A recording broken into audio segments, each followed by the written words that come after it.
Then I was like, well, I'm already applying it in my life. So I'm a man, it's working for me. So clearly it can work for other men. Yes. Is that who you work with? Do you just work with men? I work with midlife men. Tell us a little bit about that, because I want to hear about the value you're now offering because of it. Sure. So my focus is midlife men. I help midlife men who want to stop underliving and create the lives that they truly desire without apology. That's good. Stop underliving. Come on, I'm stealing that. That's good. So, so what I found was, I went through my own midlife awakening. My kids are older. My youngest child is 24. So we went through this empty nest period where I was feeling like, is this it? Am I done? Am I still going to have an opportunity to go after the dreams that I want, that I had in my mind? And I remember telling myself, having all these thoughts around not being good enough, or it was too late. And it was through the work that I did listening to you, and then also through the work in certification that helped me realize that any validation that I'm seeking outside of myself, any acceptance I'm seeking outside of myself, doesn't matter at all until I validate me. Doesn't matter at all until I accept me. And it was that learning and realizing how much I was seeking external validation from others. Yeah. And spending so much time and energy putting on different masks in order to present who I thought I needed to present for this individual or this individual. So now I just show up as myself. Now I show up as all of me, and by doing that, I'm able to give myself to the world in my corporate job, to my coaching clients, and I decide to show up all the time. I just say yes. How is it for when men come to you? Are you having to educate them what coaching is and then sell them on coaching too? To a certain degree, most of my clients have actually been referrals. So, oh, nice. So they already have a desire. Yeah. They recognize that there's a change. They recognize that they're stuck. And, so I spend a lot of time helping them to understand the truth of where they are, because that's something that, even though they want change, they don't necessarily want to look at. And also helping them to see what's possible for themselves. And, in all of my clients, it's amazing to me how tight the vice grip is on the limiting beliefs, how tight the vice grip is on the life that they actually don't want anymore. Yeah. And how they argue for their limitations instead of arguing for what's possible. That's so good. Awesome. Thank you so much. Okay, next. And if we have time at the end, you guys can all ask them questions too. So, I'm Shannon Woodlansky, and in the summer of 2020, I was asked to be an assistant to a health coach, and I had never coached. So my background, I'm a retired OBGYN. All right, my friends, we're going to let this energy continue. Do good work, and I've been their client. And I'll see you on the next one. But I thought, no, I need some skills, because I'm used to kind of leading people. I'm used to this is the best thing to do. So I didn't have the skills of holding space. And so I had been listening to your podcast, and I was like, I know exactly where I can get those skills. Hello, thank you for listening. This is Lynn Waldrop, The Body Channel. I'm not a doctor and do not offer medical advice, diagnose, or prescribe. So it definitely gave me the skills, but it changed my life because one thing, I wasn't talking to my sister before certification, and through the work and certification, we now have a relationship. Stronger than that, I have 4 children between the ages of 6 and 16, and each of them require advocacy within the school. I've been an advocate most of my parenthood, but coaching made me a stronger, better advocate. I was burning out before coaching as an advocate, and I am relentless. So what was the difference? What changed that for you? Because I wanted them, I was like, what do I have to say to get what I want? Because that is part of advocacy. You rely on somebody else to give you what you want. And so it was like, what do I need to say? And so that's a question that has no answer. Because it's like, well, do I say this? Do I say that? Will that make them think this? Will that make them give me what I want? But when I stopped doing that and said, here's what I need them to know, here's what I want you to know, then I was like, I got this. Wow. And if that didn't work, it was like, all right, I'll take another approach. I'm not done yet. So good. And I think the other thing, a lot of people say, well, you're a physician, you must have taken lots of risks. And I really got a chance to reflect on my life that, like, no. I only did the things I could get into. I was like, yeah, I think I could do that. All right, good. Like, oh, I don't think I could do that. I'm not going to try. And I missed out so much. So when I came out of certification, I was like, oh, I'm going to apply for master coach training. People are like, you can't do that. You just got out. I go, all right. I did it anyway. And I did it. I'm master certified. And more than anything, I wanted to work for the life coach school. Applied for the life coach school. He said, not yet. I said, all right. And then I came back and I applied again, and I applied to be an instructor, and I gave a coach tank idea, and I gave a 3-minute inspiration. I said, I want to work. And I work for the life coach school. That's awesome. I think it's so interesting what you said. It's like, I think so many of us are taught our whole lives in school not to fail and avoid failure and don't fail. And so we don't attempt anything that we could possibly fail at, right? And this is I mean, you could argue that you tried to get a job at the life coach school and failed. Yep, I did. Right, you did fail. And so you could say, oh, that's bad and wrong, and I got rejected and I failed, and therefore I should never do that again because I could fail again. And like, we teach the exact opposite of that, right? That's what we want you all to know is like, failure is just failure number one, right? No is just the beginning. I love that. And I took my passion. I've been a sex educator for like 30 years. I work with schools and human growth and development curriculum. So in the summertime, I thought, why don't I put them together? Because I think, so I help parents feel more confident talking to their kids about sex. And because there's like books out there, there's programs out there, but the one thing they don't start talking because they have to get over their thoughts about it. So I help parents, by using the model, do exactly that and start talking about sexual health, really. So. It's amazing.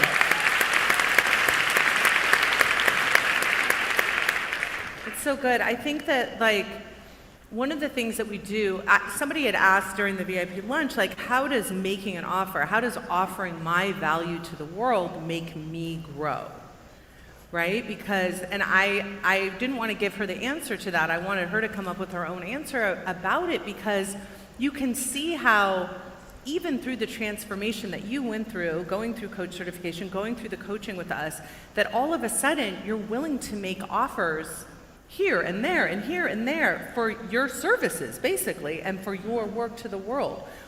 Why do you think going through the work that you did with your own brain has made that so much easier for you? Because I had to figure out where I was stopping myself. And I don't think I saw it. Like, before certification, I thought things happened to me. I can't do anything. They didn't want me, you know?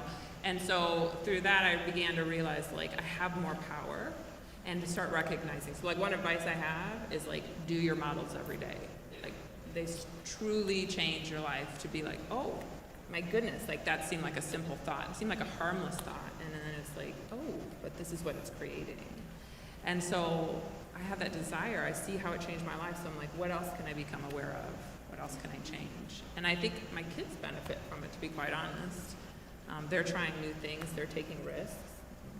Have you taught your kids the model? I have not taught my kids the model. Yeah, so you don't even need to teach them. My kids don't know it. I mean, actually, Christian does know it. Connor kind of knows it, but just living it and being an example of it. Absolutely. And Yeah. the way that I talk to them is different. It's based on the model, but Yes, that's so good. That's awesome. Thank you so much. Next. Okay, can you hear me? Yes. Okay. I'm Jade Anderson. I live in Heber City, Utah with my husband and 6 kids. And I was a stay-at-home mom for 18 years. And I always thought when my youngest was old enough to go to school, kindergarten, that I would work then. And so a few years ago, she was in kindergarten, and about that time, I found the Life Coach School. And I listened to the podcast, and I couldn't get enough. I had such a hunger within me for this work. And I joined Scholars, and then I found out about certification, and I thought, if there's more, I want it. I have to have it. And about that same time, my oldest son was in high school, and he wouldn't go to school. Weeks on end, he wouldn't go to school. And I struggled so deeply with this because I didn't understand that his actions didn't control my emotions. We were tied. It was like, I gave him responsibility for my emotions. I didn't know that I was doing that. It was so heavy. It was such a heavy time. And I was desperate for him to go to school so that I could feel better. Desperate. I even remember, you guys, I didn't know the terminology, like what was happening, but I remember saying to him, please, if you can't do it for you, because he didn't care, right? And if you don't care, if you don't want to do it for you, please, please do it for me. I mean, it's so heavy, right? Like I'm giving responsibility to my high schooler for my emotions. So I was all about the work, all about the podcast, and if there was more, again, like I said, in coach certification, I wanted it, I needed it. And turns out it's one of the benefits of becoming a coach is you are your first client. And I needed to know how to coach myself through this. And so through coach certification, I found freedom. And so before I signed up, though, let me back up. I did have some thoughts, and one of them was, I don't want to waste my money. I was afraid that if I didn't become a coach, that then it would be a waste. And so I put that in a model. I don't want to waste my money in the thought line, worried in the feeling line, spin, ruminate, question, second guess in the action line. The result was I was wasting a lot of brain space and time and energy. And as soon as I saw that, I said, no, not doing that anymore, not wasting any more time, anymore. My brain space is so much more valuable than money. And so I was just, when I saw it in the model, I was done with that thought. So I decided to commit in that moment to the thought, it's worth every penny. And I decided it ahead of time. I decided before. I didn't wait to see, like, let's just see how this turns out. I guess I'll decide when it's over. I decided before I started that at the end, my thought was going to be, it's worth every penny. So that was the thought that I committed to and never looked back on. So tell us how you proved that true. How did I prove that true? I was always looking for it. I was engaged. My brain was looking to prove it true, right, to find evidence for it. And so I was creating evidence for it. Not only was I finding evidence for it, because I was looking for it, but I was creating evidence for it. My brain wanted to be right. This was worth every penny. Even if I didn't become a coach, I decided that too, that even if I didn't become a coach, it was worth every penny for the personal change and for the change in my family, how I was able to show up differently with my son. That's priceless. Yeah, so I would pay any amount of money How did for you that. show up differently with him? I'm curious. So I changed my story from something's gone terribly wrong here, and I need to fix it. My thoughts were so lovely. They were like, I need to help him. I want to be a good mom. I was under so much pressure from those thoughts. So I changed the story from something's gone terribly wrong to this is his journey, and I get the front row seat. And I That's so love good. this kid. So where's he at? What's he doing? Not going to school? He is married, graduated high school, he's married, he works full time. His life is beautiful. I mean, the lens that I see him through is completely different. That's amazing. Yeah. So what are you doing with your certification now? Are you working? Okay, so I decided I didn't want to create a business, so Okay. I wanted to contract coach, so that's what I'm doing now. I work for 3 different companies. I work with Tina Sue. She is a certified coach through the Life Coach School. She's here somewhere. And she created a coaching program, there she is, called The Tribe, and we coach moms who have children with autism. And then I also contract with a group of coaches. We call ourselves Momentum Coaches, and we contract with different companies who have entrepreneurs who are learning, business. And so this last year, we coached with ClickFunnels with Russell Brunson. We coached in his 2 Comma Club program. They have business coaches that talk about the how, and then we were the mindset coaches for them. I know, that's so crazy. Russell called me and was just like, I only hire Life Coach School coaches now. Yeah.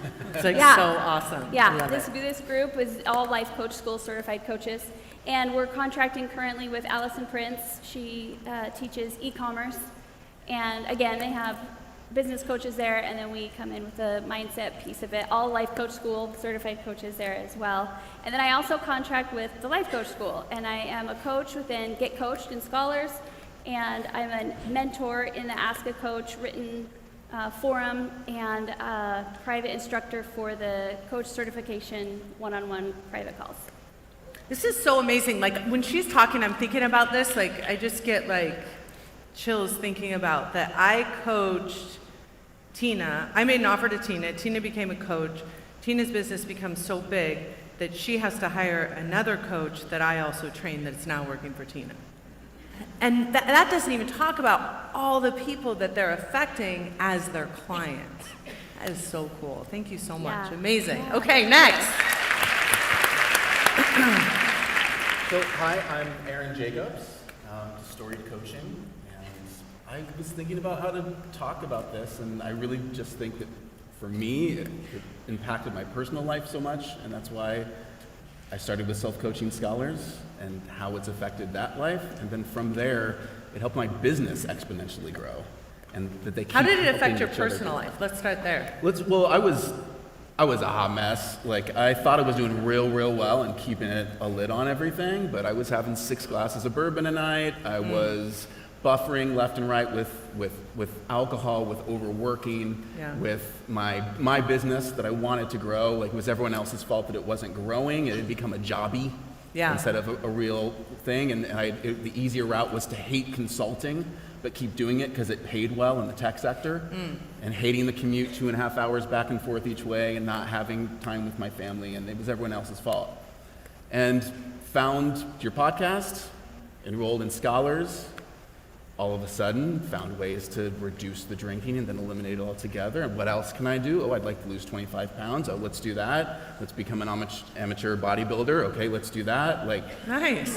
and then through this, and then I was like, well, this life coaching thing is amazing. Like, I have a degree in acting and directing. I know that for creating characters, you use thought work in order to get in that character's head. This makes perfect sense to me, that's how you can also change your own brain and rewire your own thoughts and show up.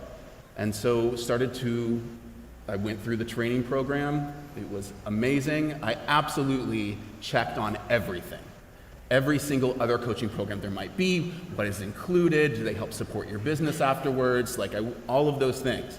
And there was and there still is not anything out there as comprehensive as what you are offering. It is ridiculous. good, 'cause I don't I ever think check. 35 is too cheap.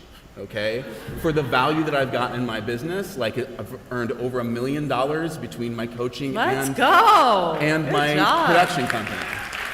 I remember having a moment when I was in coaching training with Bev, and as Bev does, called me out on the fact that I had this thought and was like, well, I have to stop my marketing production firm if I'm going to become a coach. You can only do one thing and do one thing well. And she goes, oh, is that true?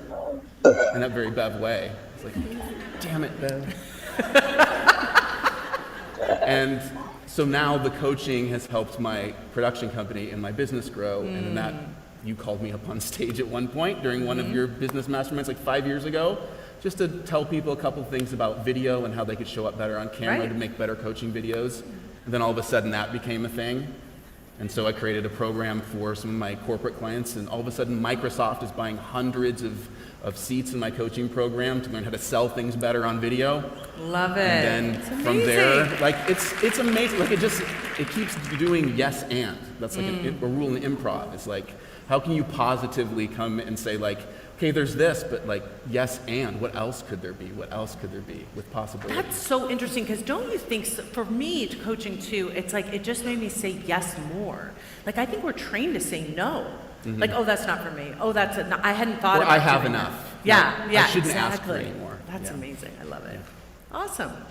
So what would you say to someone who is here today and they're being very inspired and really excited and getting all worked up, and they're like, I'm going to change my life, but they're afraid to go home, right? Because they think they're not going to be able to take this and offer something and change and make a transformation. What would be your tips, I guess, for them as they go home to really integrate and apply and use this material in their lives? Well, what you're learning right now and applying it to your life, just keep going with this, keep that feeling of transformation. But I would say don't wait, first of all. Just like go ahead and do it now. Sign up now and like make the commitment now. Rip the But Band-Aid I mean, off. even if they're not going to sign up, even if it's someone that, doesn't want that kind of transformation, but they want to take this with them, what would you recommend? Because don't you think a lot of people are, I know a lot of you are, like, transformed by just being in this room. Yes. Right? Now, for you, you kept it going, right? Yeah. I mean, really, because we just had someone in the VIP, she's like, I didn't even know who you were. I never listened to the podcast one time. I came here and this is amazing. I'm like, I made this for you. This is exactly what I wanted to have happen. But I think, too, like, if you sign up and, for certification, or you sign up for scholars, or you keep continuing the program, it's much easier, right? Because you're surrounded. But what if you don't have that? I would say that if you went home and you had this, and you have that small little fire Yeah. that you've lit for yourself, Yeah. that you take that and you realize that, much like some coaching I heard you do in the VIP section earlier, like the things that you left at home are not going to change. They're still going to be there when you get back. And you're going to notice that you're different. And let that be dissonant. Like, let that be uncomfortable, but know that that is the possibility, and that's the pull, that's the call to keep doing it. Oh, that's so good what you And just said. Did you guys hear that? Keep leaning into that. Keep looking at like, well, if I had that thought there and that was true and it felt really good, and I'm back in my environment now, like what else can I look at that is something that I thought was true but might not be true? Yes. Can I change? Is that something that's just a thought? Is the way I'm interacting with my kids right now just a pattern that I've set up? Is this like, it's everywhere.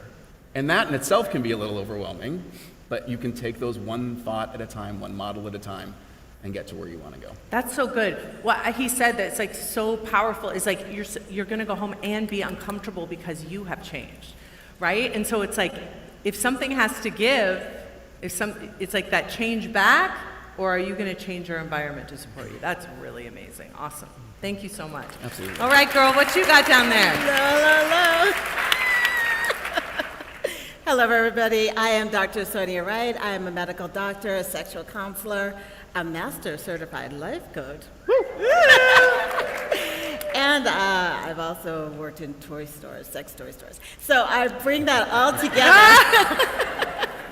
I am the midlife sex coach for women. I certified in 2018, and I wish I had like the version of me in 2018, because I know some of you are like, is this for me? Should I be doing this?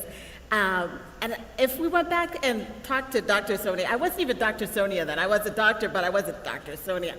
If I go back to 2018, I was a person that had gone through 2 coaching programs, never certified. I was a person that didn't necessarily believe in myself. I had a lot of anxiety. I knew I had a neurodivergent brain, but I grew up in the 70s and 80s where you didn't want to label. As a black person, you didn't want to be labeled. So we never figured out what it was. And so I didn't know if I could do this. I didn't know if I could certify. My anxiety was there. I just didn't have the belief in myself. And this program, whether I ever used it for coaching, it changed my life. It gave me tools that I had never had before, so I could go out in the world and be like, okay, this is my brain, yeah. And this is the anxiety that I deal with on a daily basis. And I don't have to spend all my energy pushing it away. I can accept it and say, this is who I am. And if we look now, this is part of my superpower. I embraced who I am. And I go out there and I do the work that I do because I don't want any other women to suffer and not be enjoying sex. I want them, there's so many women out there that think they're broken, there's something wrong with them, they're not enjoying sex, so they're just feeling like they have to do it, like it's a duty. And no, the work that I do, it makes a difference. I call it clitoral empowerment because it's Yes, girl! it's like how it's like how you show up in the bedroom is how you show up in all aspects of your life. If you're just lying there and just people pleasing and not focusing on you and your pleasure, then that's kind of how you are out in this world. And so, Come on.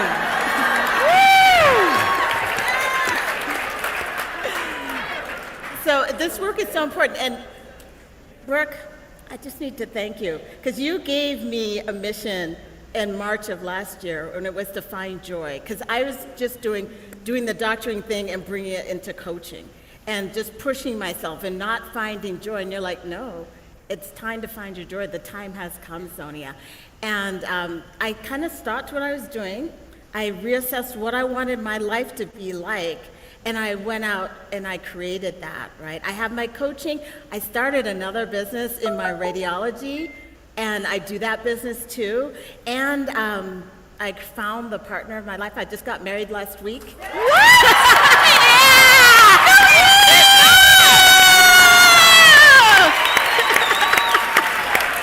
So this work changes your life, no matter if you just want to use it for yourself or you want to go out there. I have a vision to positively impact the sex lives of hundreds of millions of women.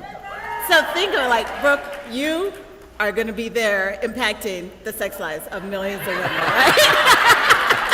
And men. I mean, This work is important, and this is work that you're meant to do. It's time to do it. I love it. That's awesome. Oh my gosh, can we give them a huge round of applause? It's amazing. Do any of you guys have questions for us about any of this? How to take this home, turn it into value? Anyone freaked out about that? Come up to the mics, please, if you do.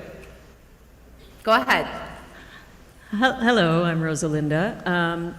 I wanted to ask a question of the gentleman, the first gentleman that spoke.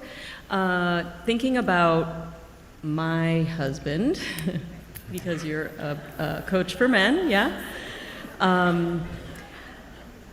It really hit me when you were talking about how it's hard for men to see that they deserve more in that next chapter of their lives. And I was just talking about this with my friends last night about my husband. And part of why I want to meet my big goals is to remind him that it is possible. So any advice for someone who is in a dynamic? We've been together for 25 years. I adore him, but I feel like he has decided that he's stepping, what do we say, sliding into home instead of like, what are we doing next? That's great. Thank you, and thank you for sharing that. And congratulations on being together for 25 years. Thank you. So I'll start off by saying this. I have a podcast, so it's very easy to just send your husband to a podcast. It's called Rebirth of You. And so that's one method to introduce this to him. But I would tell you that, men, this is something that I think you can offer to him, but he has to choose. Right? He has to make a decision. He has to actually desire for change. And it's hard to watch because he has to get to a place to where being uncomfortable where he is, right, is less desirable than the discomfort of going after a life that he actually wants. Right? So he has to get to that place. I would tell you that you being an example to him and you living out your life is one of the best things that you can do for him, because him seeing you, I have several clients who have come to me because of the transformation that they've witnessed in their lives. So you keep doing the work on you and be the example of what's possible for him, and you'll be surprised. I was a little afraid you were going to say that, but yes. Thank you. You also need to work on that thought about your husband, okay? Yep. Which one? What's your thought about your husband? That he doesn't believe in what I see his greatness, and he has done so many great things that my thought is that he doesn't believe it anymore. And when you think the thought, he doesn't believe in himself anymore, how do you feel? sometimes I feel like the kids and I are a burden. No, just And you feel burdened? I feel like we're, like maybe we took that away from him.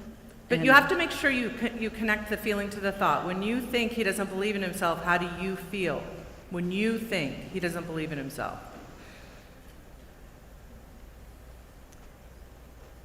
Yeah, it makes me sad. Sad. Yeah, and when you're sad, how do you act towards your husband? When you think he doesn't believe in himself and you feel sad? I treat him like he You isn't what? I treat him like he's not as amazing as he is. Yeah, Yeah. And what's the result? he doesn't believe in himself. You don't believe in him. Oh. Yeah. So that thought you have about your husband, because if your husband would just fulfill his dreams, then you could feel better. Well, yes, and it, See how powerful yes and is. That was the thought I was talking about, okay? Work on that one. I There's a will. lot there for you, my friend. thank you. Okay, you're welcome. All right, let's go over here. Hi, Hi. my name is Eleni Economides, and I'm a couples therapist and a sex therapist, and now a life coach, a certified life coach, and I'm a little nervous. So I spoke with Dr. Sonia a little bit earlier today. And what I wanted to say is I've worked in sex therapy and I've held that space for women to do the work of allowing themselves to receive pleasure and just allow themselves to be with a partner and feel it. And I realized that sex therapy is not the place for it, because people go to sex therapy if things are really, really bad. And it's kind of so normal what we go through as women that it's all in the mind. Okay, wait, so do you have a question for her? No, I just wanted to, I felt that if I didn't speak up after what Dr. Sonia said, that I would be holding back the value that I have to offer Got it. to women that experience stress around sex and they cannot connect with a partner. And I wanted to say that it's way too common. There is Yeah. nothing wrong with you. You just, you have the ability to change that. I love it. Thank you so much. All right. I appreciate it. Okay, do we have someone? If there's anyone on the virtual, let me know. Okay, let's go ahead. Hi, my name is Lindsay. I'm here from New Mexico. I started a fascial stretch therapy business and it's been amazing and I'm super grateful for that. But I'm also a fairly new mom. I have 2 little kids at home. So my question was for the gentleman in the black jacket. Yeah. I had to check. You said when you were getting coached by Bev that you weren't sure you could do both things well, both of your businesses. So how do I be a amazing mom and a super awesome businesswoman? Decide. But I don't have to decide between one or the other, right? I just decide I'm going to be great at them both. Mine was specifically talking about something that I'm sure could be construed as not as mostly charged as both of the things that you're asking about balancing. Mine was about 2 different businesses or job paths that would have a large effect on my life, but objectively maybe less emotionally charged in some ways.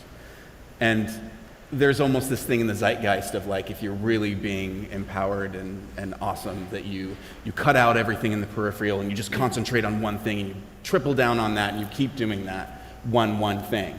And for some people that's helpful. For some people maybe that helps them get a specific direction, a clear direction.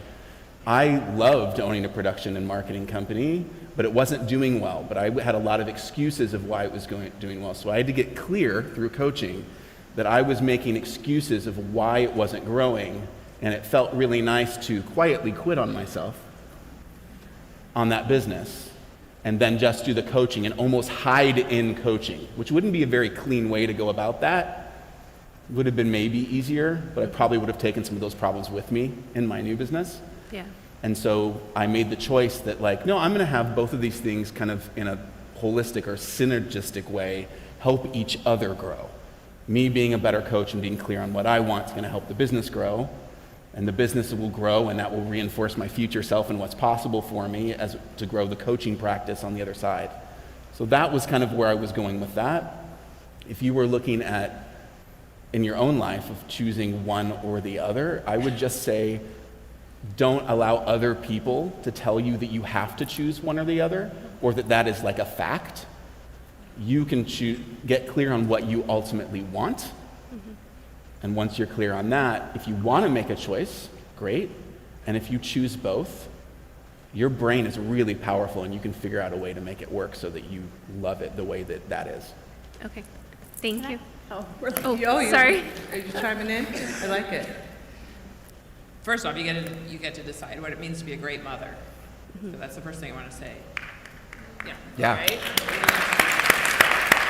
And so, like, I have 4 kids, like I mentioned, and I average about 2 healthcare appointments a week. And so I could come up with a lot of excuses. But it's like, I decided I would design my life my way.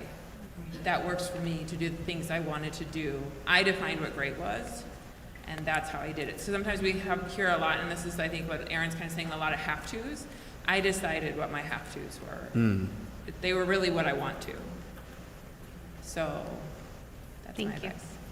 I'd also look at our society that says that it's an either or, that women can only run a business or they can be parents, because women all over the world, as an immigrant, I've seen in other countries, they're entrepreneurs and they're mothers, and they're not having this division in their mind that it has to be one way or another. So look at your thoughts and what you're making this mean, because you get to be an incredible mom and run an amazing business if you decide. Yeah. Thank you. So good. Okay, come back here. Hi, friends.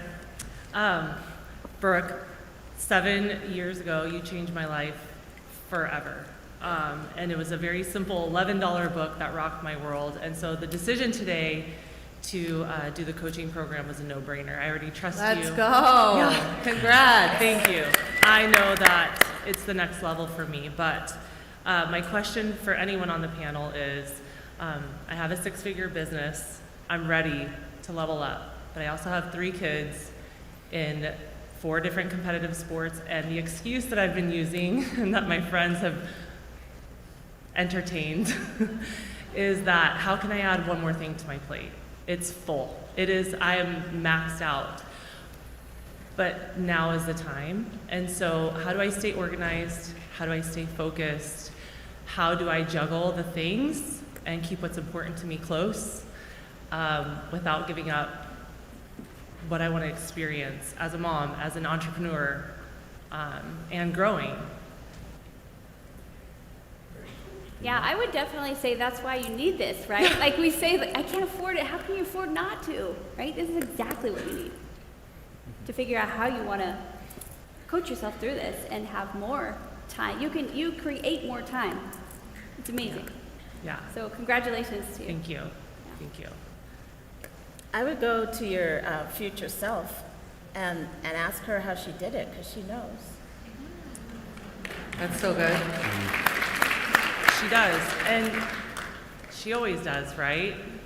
I don't trust myself in my current state, but that's not where I'm working from. I'm working from that future self. And the power that I see in you guys is that you're influencing us, and I want to influence my kids in the same manner, to not stay small, to not stay in the box. And what you guys are giving out to us, I want to be able to offer at baseline to my kids who are growing up in a world where we like to be put in boxes. But I don't want to lose focus. I want to follow through and stay organized and make it happen. And you're right, this is probably exactly what I need in order to do that.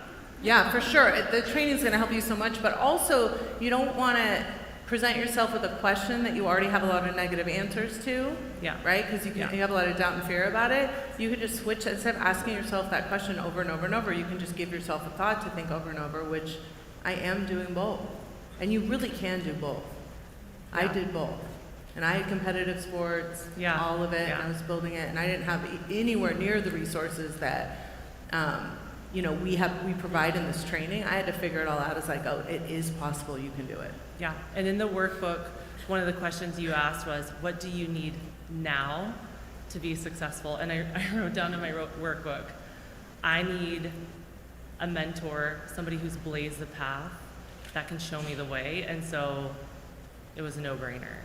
And That's so awesome. I thank got for you. that. Thank you. I blazed it. Yes. Okay, let's go to Victor. Hi there, panel. Hi. I am shocked and Uh-oh, Oh, no. he's frozen.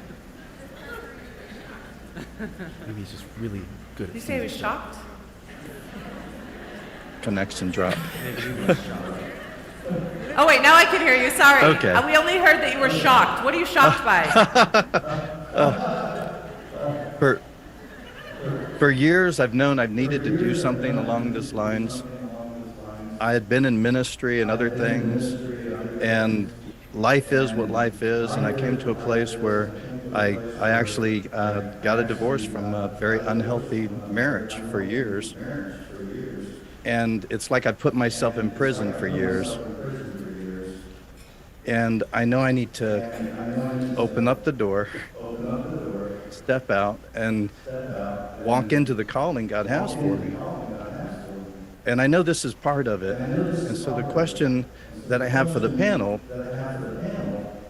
is, like, for someone like me, there's probably others, who are willing to run as fast and as hard as possible at what they believe is right. What kind of timing would I expect to be able to really go for it and have it be able to start taking over finances and stuff like that, if that makes any sense? I have a corporate job. I'm a programmer for years, and I know that this is the direction to go. It's a question of timing and budget and stuff.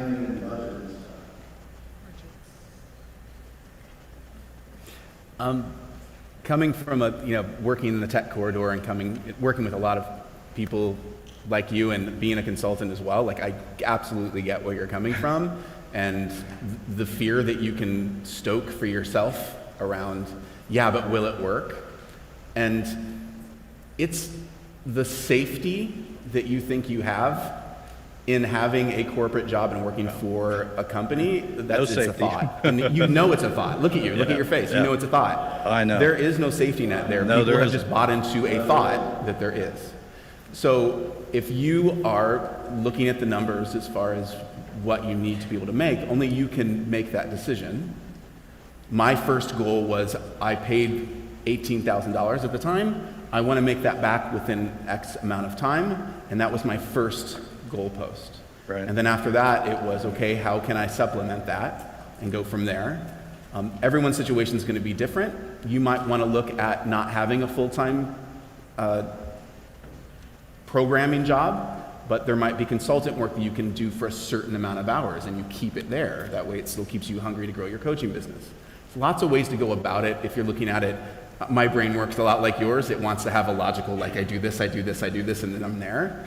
Right. So there is a way to do that, but there is some risk involved, but the risk is actually controlled by you and how, like to what you said, how far and fast you want to run and how quickly. Yeah. And there's opportunities Can to you share life with him your coach school. timing? Would you mind sharing your timing for being able to do that? Yeah, absolutely. So what I did was within the first 2 years of being certified. So for the first year, my goal was I'm going to make the money back and I'm going to make another 25K.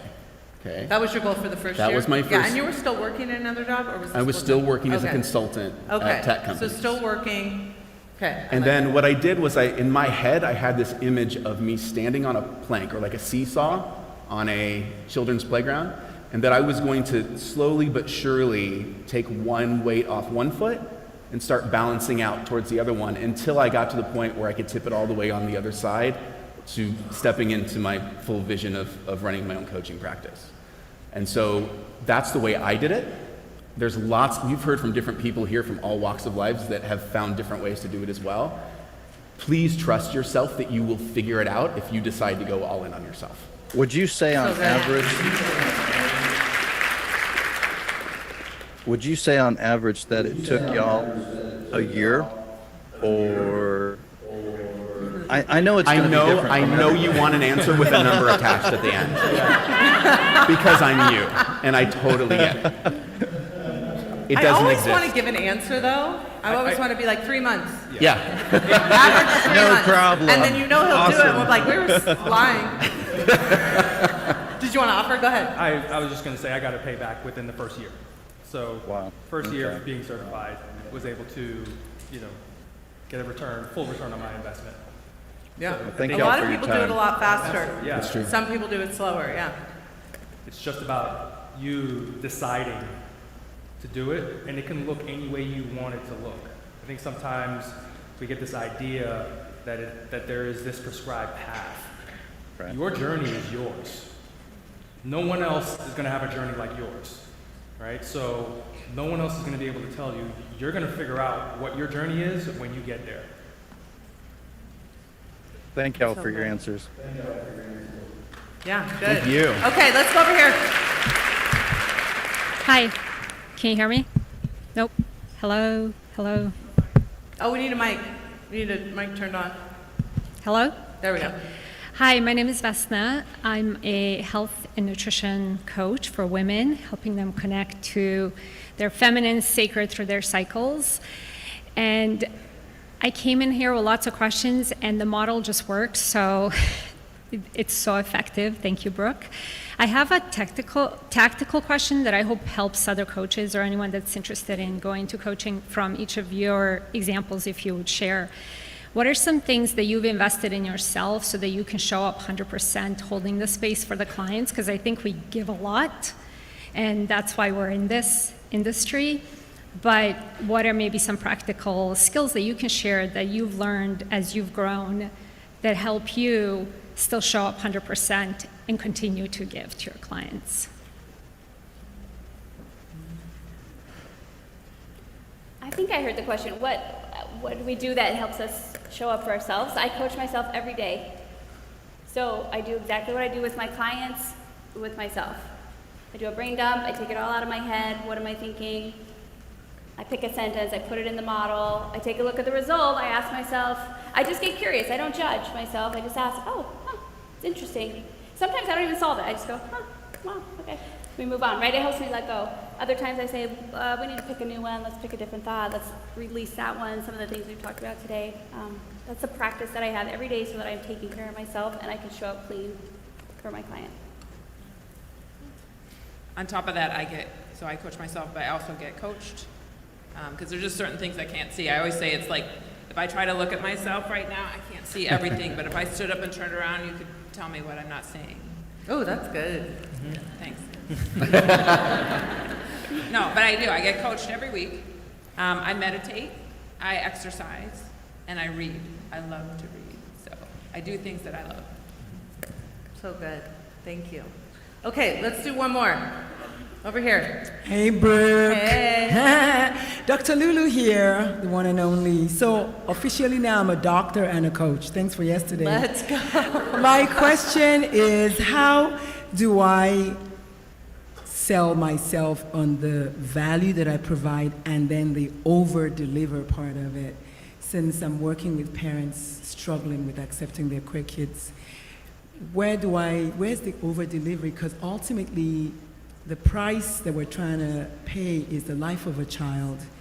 So my question is, I feel like just by that is a no-brainer. It's already over-delivered, but how do I now give it to you on a platter, Brooke, or anyone on the panel? So for me, I think I help parents talk to kids about sex is one of the things that I do. And so for me, over-delivering can look like a lot of different things. It might be a surprise extra coaching session, just like, I hear you, you're struggling, let's meet one more time. Like, no extra cost, let's do this, So I think there are a lot of different ways to offer value in that way. voicemail support. The thing that helps me every single time whenever I have that same question for myself, I'm creating a new program or launching something new and what are we going to include in it and not include in it, the easiest way for me to do it is to just think to myself, what would be so cool? You know what I mean? Like, you know when you feel that for yourself or someone does something that surprises and delights you, you're like, I was not even expecting that. Oh my gosh, I can't believe they did that. Like these totes that some of us got here, like with the chargers and the things, and I'm like, this is amazing. What? What's even happening right now? Yeah. Like, what would be so fun to do for your best friend that they'd be like, oh my gosh, I can't believe that was it. You didn't even tell me you were going to do that. Oh. And so little things, like the box that I deliver stuff in for people, if we're sending them the light kit and the camera and everything like that for their new vodcast studio, I'm like, this is what we're sending you, and they sign up for it, and then we also send them some cool stuff on top of it. Like, you know, like, what would be so cool, like, that you're like, I can't wait until they open that box and they're gonna freak out. I love it. Like, whether it's a physical thing or whether it's your coaching and it's a new element of your coaching or something else you're gonna do, that whole over-deliver, like, when it feels so good that you're gonna give that to them, I like it. you know you're on the right track. I can isolate that. I like that. I like that. Okay, I got my work. Go do it. Yes, let's do it. All right, can you guys give them a huge round of applause? Thank you all so much. Appreciate it. We got to have the crew come out here and change everything back out. I need my lower chair. Because I'm like, okay. But what we're going to move into now is we're going to open our workbooks. Oh, I don't have my workbook. Will you just tell me what page it's on? The next section. 25. We're going to that next section, 25, and we're going to do the work that we started doing earlier, talking about, yeah, you want to put them up here? Talking about the offer that you want to make. And I'm asking each of you to come up with one, an offer that you can make to the world. So, and it can be, like we talked about, it can be an offer in a relationship, an offer to your family, an offer to your clients. What is it that you have of value? Now, some of you think that you don't have enough value to offer the world, so just pretend.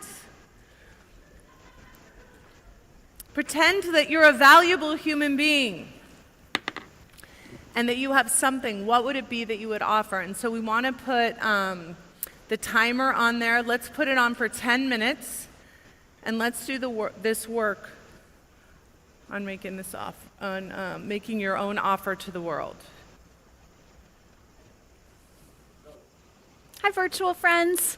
We are doing page 25, 26, 27, the workbook. We're going to drop the link again in the chat. Keep it super easy for you. So we are going through the questions around the ultimate plan for value and contribution.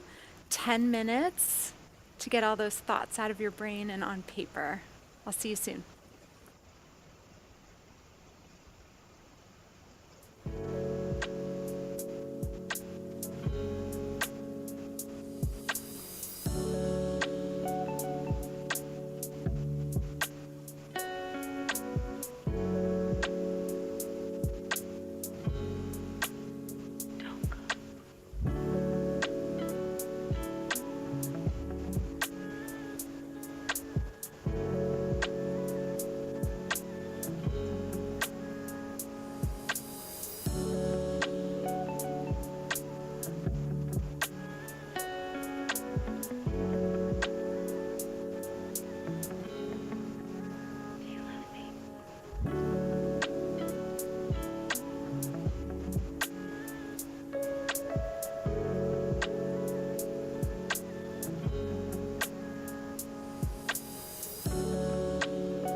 Okay. How was that?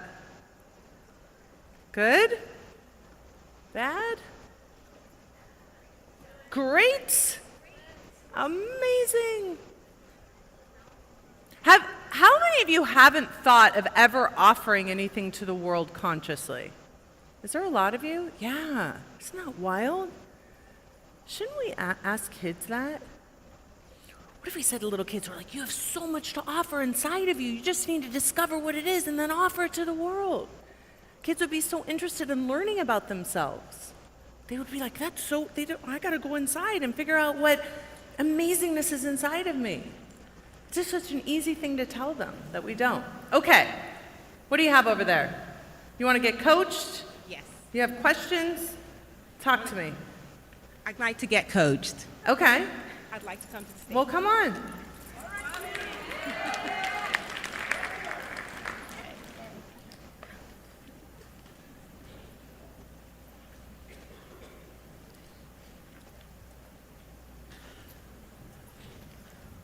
What's it gonna be?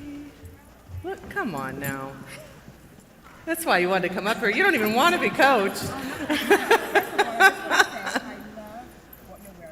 Oh, thank you. Thank you. All right, you got to hold this mic. Oh, wait. Oops, yeah. sorry.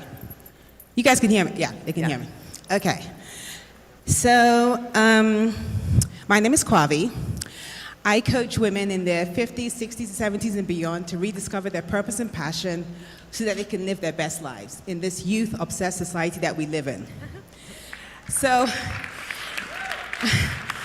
I got certified in 2013 when you were still doing it over the phone and you were driving around America in, I think, an SUV or something? Yeah? Yeah. So the thought I'm having is, it should have happened already. I should have made my millions by now. And that's a thought that I never thought I was really having until yesterday. Because I really kept thinking about it. I even woke up this morning at 4 a.m. thinking about this. And that was a thought that came up for me. It's like, it should have happened already. But what's the problem with that thought? Because it hasn't happened. Well, of course it hasn't happened. It doesn't happen. You have to make it happen. But I believe I am making it happen. No, you don't. Because you're asking me why it hasn't happened yet. Because you still think it's going to happen. I know it's going to happen. But No, it's not going to happen. Why not? Because it doesn't just happen. Have you ever heard me talk like that? No. No. How many years you been listening to me? A while, like 2013. That's a long time. What would you say to me if I'm like, it hasn't happened yet, Kwavi? Say it again, sorry. It hasn't happened yet for me. I'd ask you why. Yeah. Oh.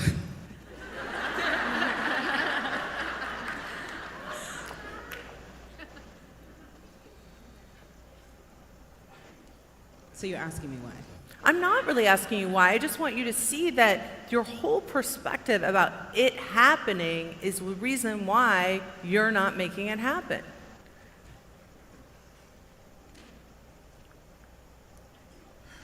Because as long as it's not happening, you don't have any control over it, right? It's just going to happen when it happens.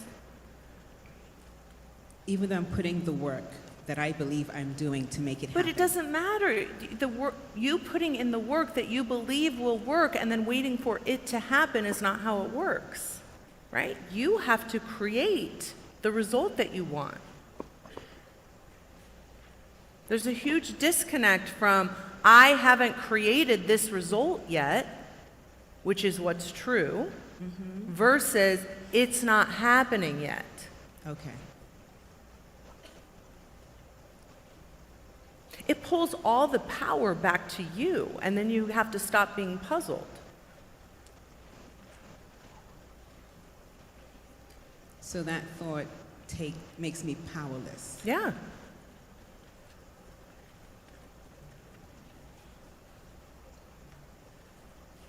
And then I guess I would have to think of something different and drop that. Listen, you guys, it's hard to be up here. Seriously, you guys are laughing. It's hard. I love it. She's been a coach for, 10 years? She's just like, but then, this is how it is when I'm being coached too. I remember when Cara coached me, and she's like, that's a thought. I'm like, no way. It was like astounding. It really was like genuinely astounding to me when she said that. It's the same thing. You're like, I would have to think something different. Yes. You would. But that's the best news, right? Yes, it is, actually. It really is. Because I have that option. I can do that. Yeah.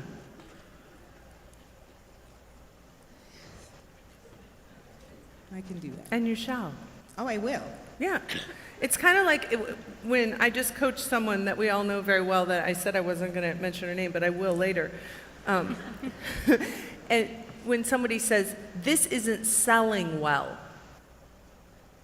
do you see the similarity there? Things don't just sell well, you sell them. Yes. Yes.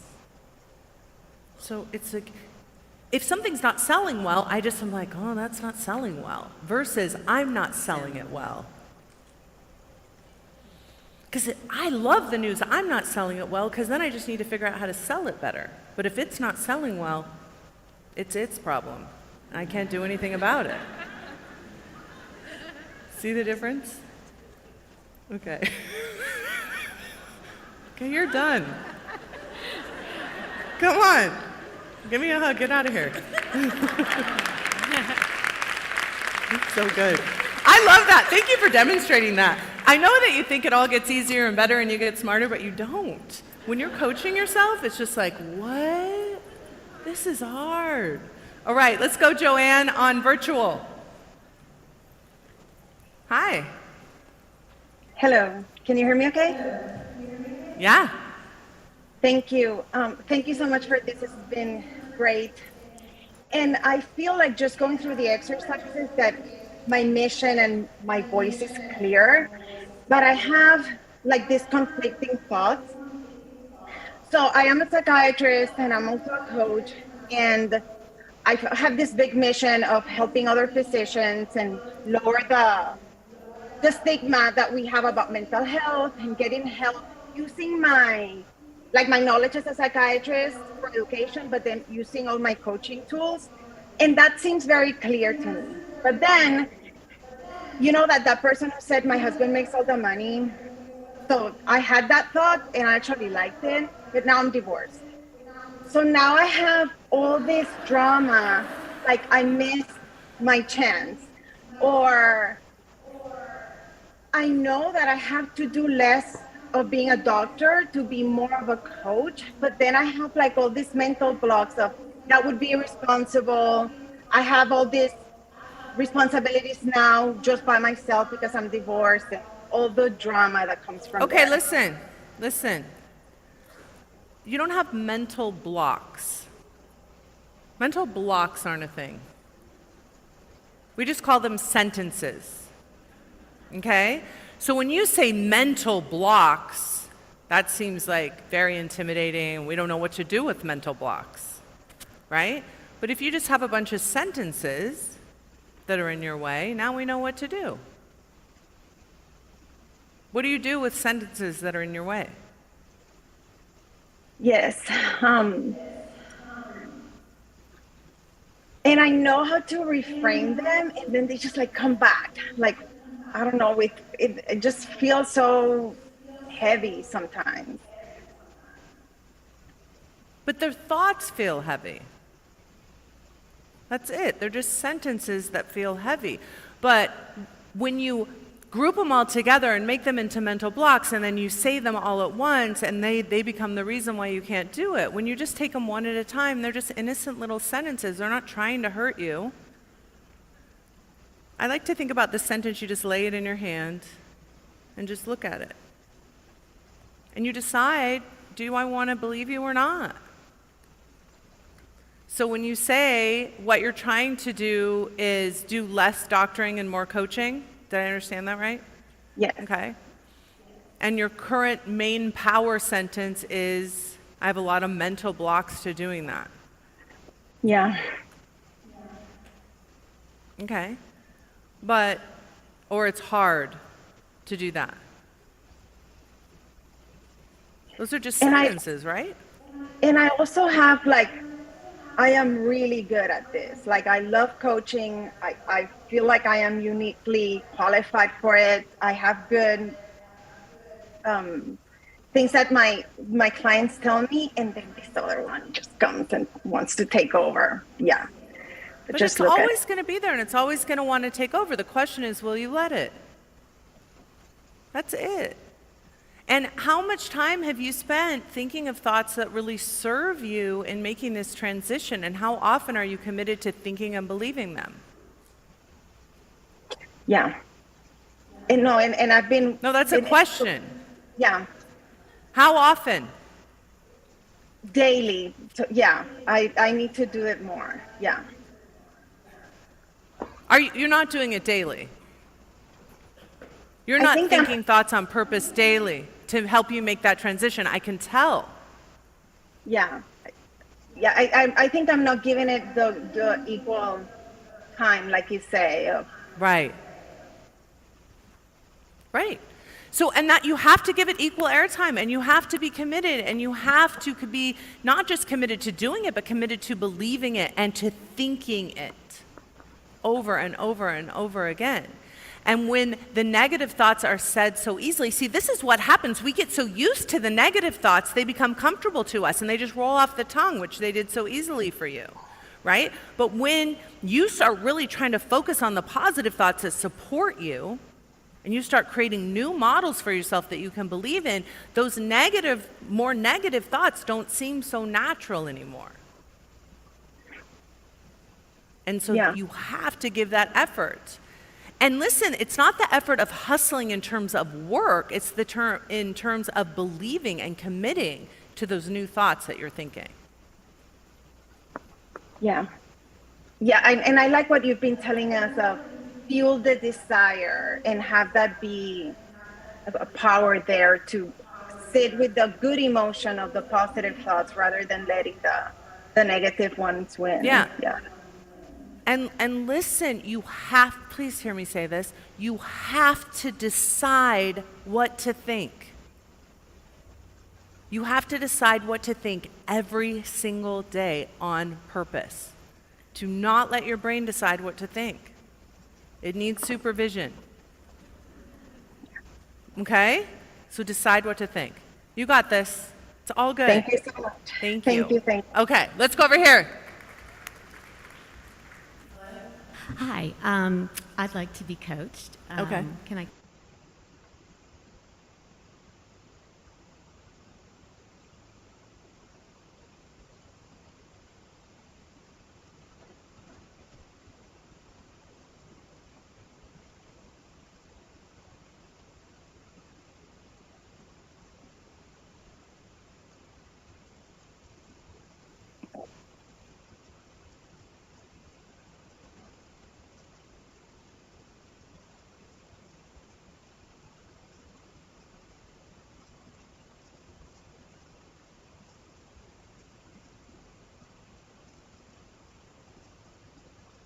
Doing it for a long time, and I've been doing it really well. And my clients, I'm really helping them grow from apple seeds to apple trees. And so they really value what I offer. And I've been doing it with a lot of independent PR partners who also help me. So my biggest asset, George, he retired after 25 years at the end of last year. And this past year has been really difficult for me because I haven't been able to replace George. And I've tried to hire a bunch of different people, and people oversell themselves, and people don't show up and do what they say they're going to do, and I pay them a bunch of money, and they all end up being really frustrating and disappointing to me, so I end up working too much, nights and weekends, and which causes me to be stressed. And I don't feel like I have a good balance. So my power thought is that that there are no good PR people in the world who can work for me that, you know, on a contract basis, like I'm not offering full-time, you know, with benefits or whatever. And so I'm, you know, and therefore I have to do it all and be it all. And then I just don't feel like I'm able to grow like I really can and be all I can be for my clients. And now I turn away clients because I can't even think about taking any more on. Right, because you're trying to recreate the business that you had when George was there, right? Yes. And George left probably so you could create a new business, right? That's letting go of that old thing. And you keep trying to find George or a replica of George to put him back in there, right? Yeah, so I mean, I've tried like saying, okay, well, let's cut George up. So George used to do, George used to do like 5 different things. Okay, so what if I hire one person to do this one thing and then another person to do this other thing, right? And so, but that's not really working. Well, you tried it once and it didn't work once. No, I tried it like 17 times. And, Did you really try it 17 times? Well, I've tried like 10. Like I've really gone through a lot of people. Okay. And So you tried that 10 times, so maybe you shouldn't try that again. So what else could we try?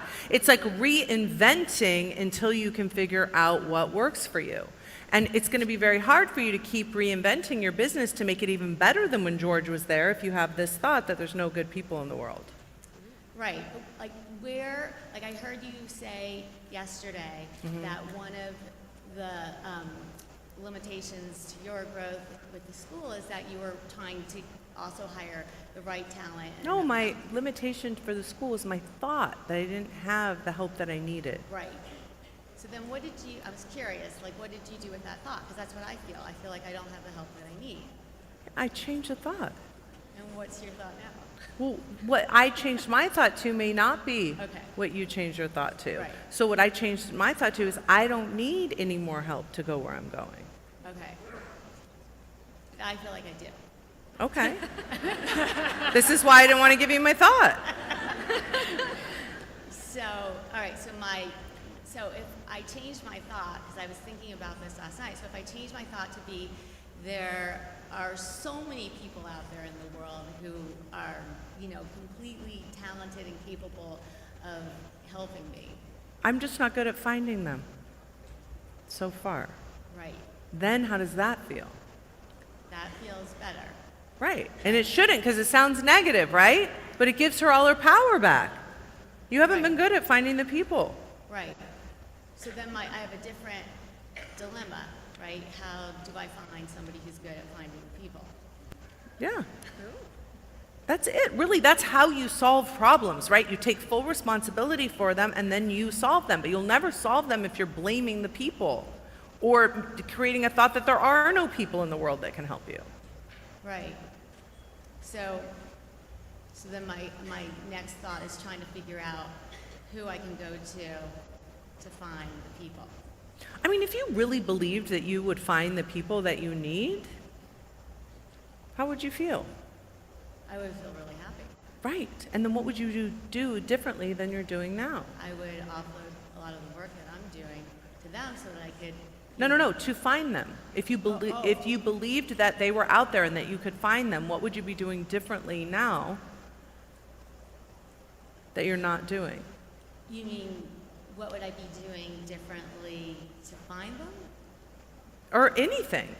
Because there's no way you're doing the same action with those two different thoughts. There's nobody out there in the world that's going to be able to help me versus I'm just not doing a good job of finding those people. I'm going to find them. And you really believe that you would. What would you be doing differently? Because you would feel differently, right? When you say there's no people in the world, how do you feel? I feel really frustrated. Yeah, and then what do you do when you're frustrated and stressed? I overwork and I feel like I'm not delivering fully and capable to my clients. Right. Now, if you had a thought, I'm definitely going to find the people that I need to help me, how would you feel if you really believed it? I would feel really excited. Okay, and what would you do? You mean the action of Yes. Looking for them? Yes.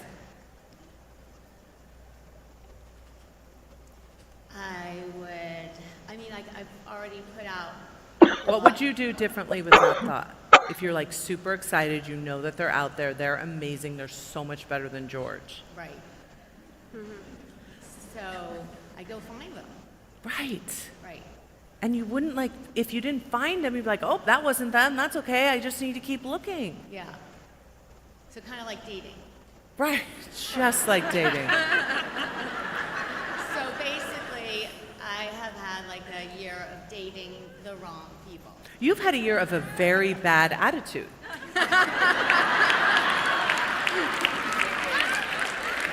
That's good news, right? Do you like the idea that you've had a very bad attitude, or do you like the idea that there's no good people in the world? I like the idea that my attitude's the problem, Yeah. but is it?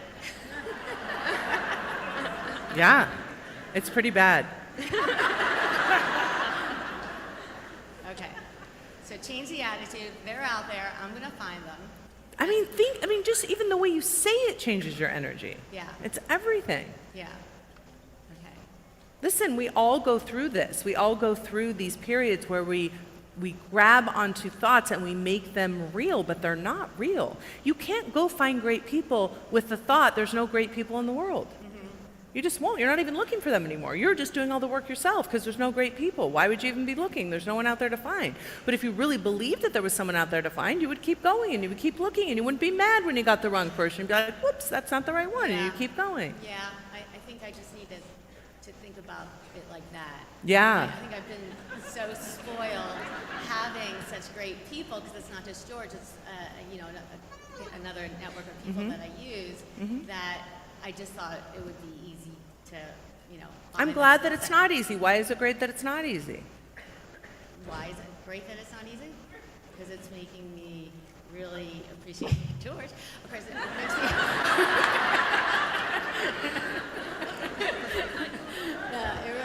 It's making me develop another skill set of identifying talent and what I need to do to really find that right talent. Yeah, that's one thing. And it's also introducing you to your bad attitude that you can overcome. Right, because it's easy to have a great attitude when you have George. Right. Can you keep that great attitude Yeah. when you have challenges in front of you? Or do you make it mean that the whole world is falling down and there's no good people left? Right. Yeah. That's what you're doing. Right. But when you try to have a good attitude and you go out and you try to find the people and they keep on. But you can't try to have good attitude. You have to actually have a good attitude. Right. And then when the people show up and their disappointments, what do? You just go, oh, that wasn't you. Okay. I know they're out there. I'm going to find them. You don't go, oh, no, there's no good people in the world. This is terrible. And I tried to have a good attitude. Yeah.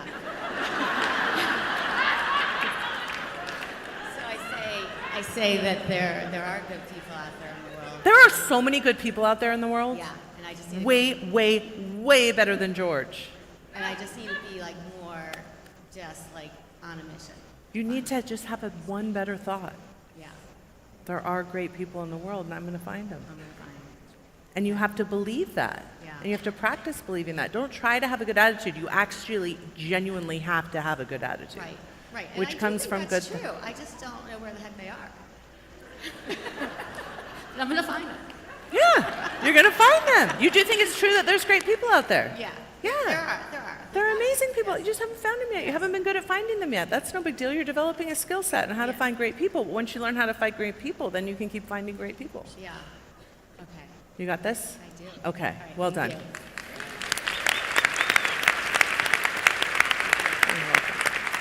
Okay, where are we going? We going over here? Let's go. Hi. Hi. I'm Christine, and I'm a Triple Diamond. I'm so excited to be here, so excited to meet you. And my question is, follow up from this morning with the questions, what are your obstacles? And I've been struggling with this for a long time in discipline and motivation and stuckness, just huge stuckness. And I hear you say, stop thinking those thoughts. My thought is, I don't have it together. I can't get it together. I'm not disciplined. I'm not motivation. I don't have motivation.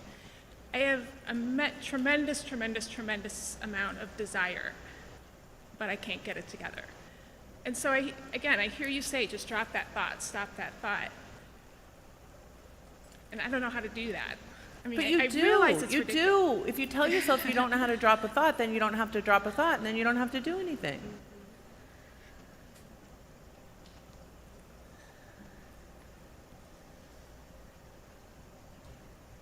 Yeah, I don't know how to even respond to that. Like, I still keep thinking it. Like, but you're thinking it because it's a choice. This is so important for you to like create your own authority and your own agency in your own life to decide what to think on purpose.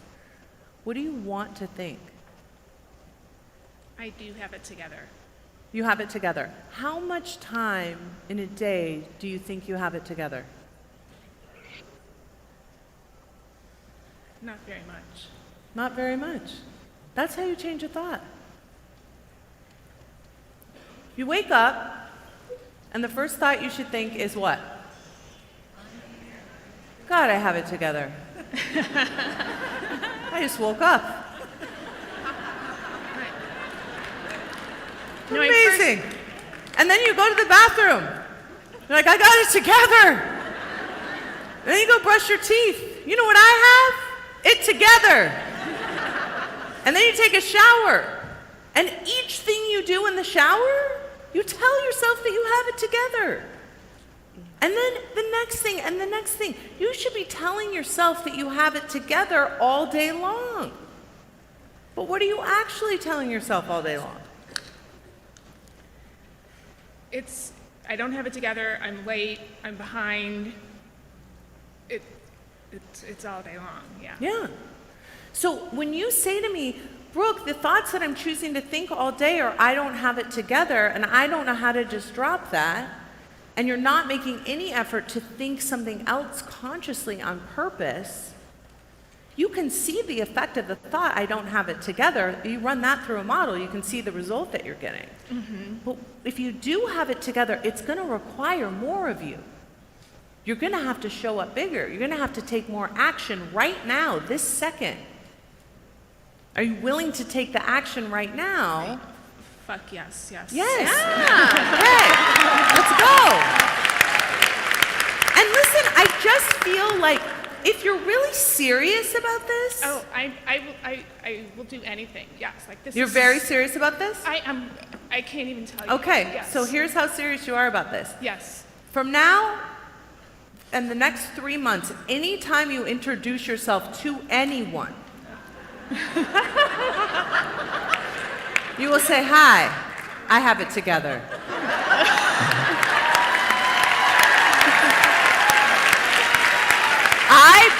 I have a personal favor for each of you to introduce yourself to her today.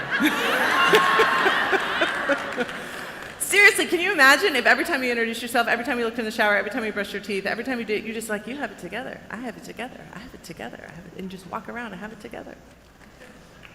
Everyone say, I have it together. Yes, so good. All right, well done. Okay, let's go over here. Hello. Hi. My name is Courtney, and I am a dreamer, and I have a lot of ideas. And the problem that I'm having right now is that I start working on one of those ideas, and then another idea comes up, and then I start working on that one, and then another one, and then I have all these half-finished Oh, this is so ideas. easy to solve. Okay, good. So you have an idea and you start working on it. Yes. And then another idea comes up. Uh-huh. Just don't start working on that idea. But what if I forget it? Huh? What if I forget it if I don't start working on it? What if you what? Forget. Like, if I have the idea and then I don't start working on it, then I'll forget about it. You will forget. I want you to forget about it. Oh. Forget about that idea as soon as possible so you can keep going on this idea. But what if it's a really good idea? It doesn't matter. Forget about it. This is so easy to solve. Come on. Okay. I do not get to start a new idea until I finish fill the one. first idea. Because then I'll get them all done. Yeah. Because then I'll just finish it and then Yes. I can go. Okay. You're welcome. Liz. Let's go, Liz, virtual. Hi. Is my job just getting easier? I need to thank you because having a power sentence has definitely helped figure out my problem, which is choosing to act is hard. And so I've learned choosing to act is easy. But I have so many questions for coaching, but I will pick one. Always the but. My I have a future new, self really is- powerful thought that I love. My future self is blurry. I'm privileged to have some time to myself to think about what do I want, where do I want to go from my first career to now motherhood to now what. And when I think about what my future self will be, I want to be happy, but then all of those 50-50 negative thoughts come in. I feel guilty and shameful for things that are my consequences. I'm bored with what I'm doing, and I might be bored with the next thing. I'm still angry and hurt from all these other things that have happened, and where do I find the beauty Okay, that so I wait, want to let me create? summarize. Can I summarize? You're a human. Thank you. Now what? Humans You're are welcome. perfect. I mean, basically what you just presented with, you're like, I have all these negative thoughts and I have all these positive thoughts. Mainly negative, but yeah, sure. I mean, this is really the human condition. If you want more positive thoughts, you have to consciously decide to think more positive thoughts. Yes, I am working on that. Well, And give me some. I am amazing. I'm amazing. Okay, what else? You are Um, amazing. I am pretty intelligent, I like to think, and this should come, or this can work itself out if I keep doing the work.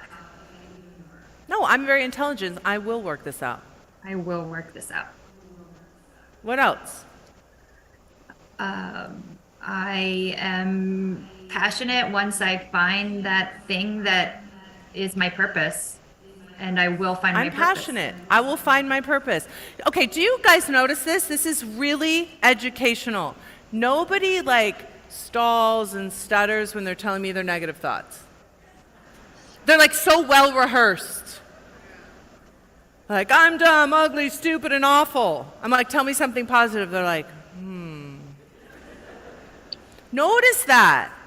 It's so fascinating to watch. Like, you trying to say positive thoughts to me, you're like having a rough time with it because you haven't practiced it enough. Absolutely. And it's not just like toxic positivity, which is, you know, you're thinking positive things that you really don't believe because you don't want to acknowledge your negative stuff. That's not what I'm talking about at all. I'm just talking about equal airtime. I want you to give airtime to your negative thoughts. Pay attention to them. That's what the whole first part of this exercise was. We're not pretending like we don't have negative thoughts. We're just making them 50-50. Right? And we're making them conscious choices. So you're not putting enough effort into thinking true positive things about yourself. I can tell because they're not rehearsed as well. And then if I think those And positive thoughts... is that true for so many of us? Go ahead. If I think those positive thoughts, does that help my future self come out? Well, the thought that you're having that your future self is blurry, how does that feel? It sucks. It sucks. Okay. Yeah. And then how do you act towards your future self when you call her blurry? I ignore her. I put her to the side. You ignore her. I need to think about the now as opposed to the future. Yeah. So what if you had a better thought about your future self and you stopped judging her as blurry? I think I would have an easier time listing some positive thoughts. 100%. So what do you want to think about your future self? I want to think that she's confident and amazing for real, not just convincing myself to say it. And and being the best mom that she can be to such a beautiful daughter.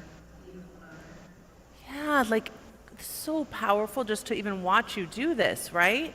When you say something, like let's say you start trying to visualize your future self and it's the first time you've ever tried to do it and it's a little blurry at first. That doesn't mean that that's how you then have to define her, right?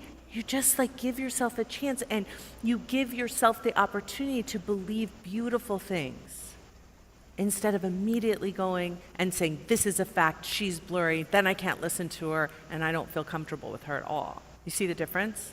Absolutely. Practice believing positive things about yourself. It doesn't come naturally, right? It's something that you have to practice. That's why saying, I'm amazing, I'm extraordinary, out loud to yourself is so powerful.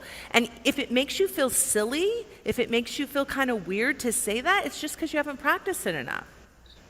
In the beginning, it kind of feels weird. I had this whole exercise that I used to do with my coaches where I required them to wink at themselves in the mirror. I like you know that what I'm one. saying? Like, Yeah. what's up? Yeah, like that to yourself in the mirror. At first, it kind of feels uncomfortable because you're the one doing it and receiving it. You're like, awkward. What do I say now? Right? It's just you.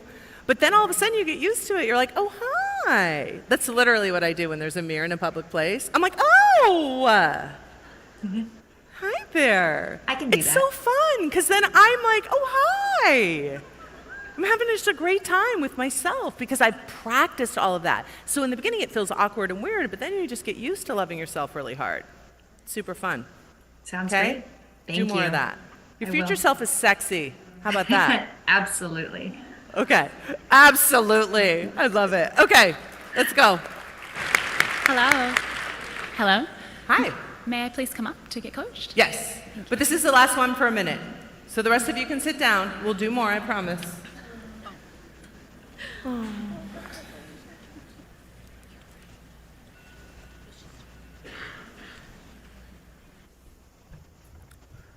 Hi.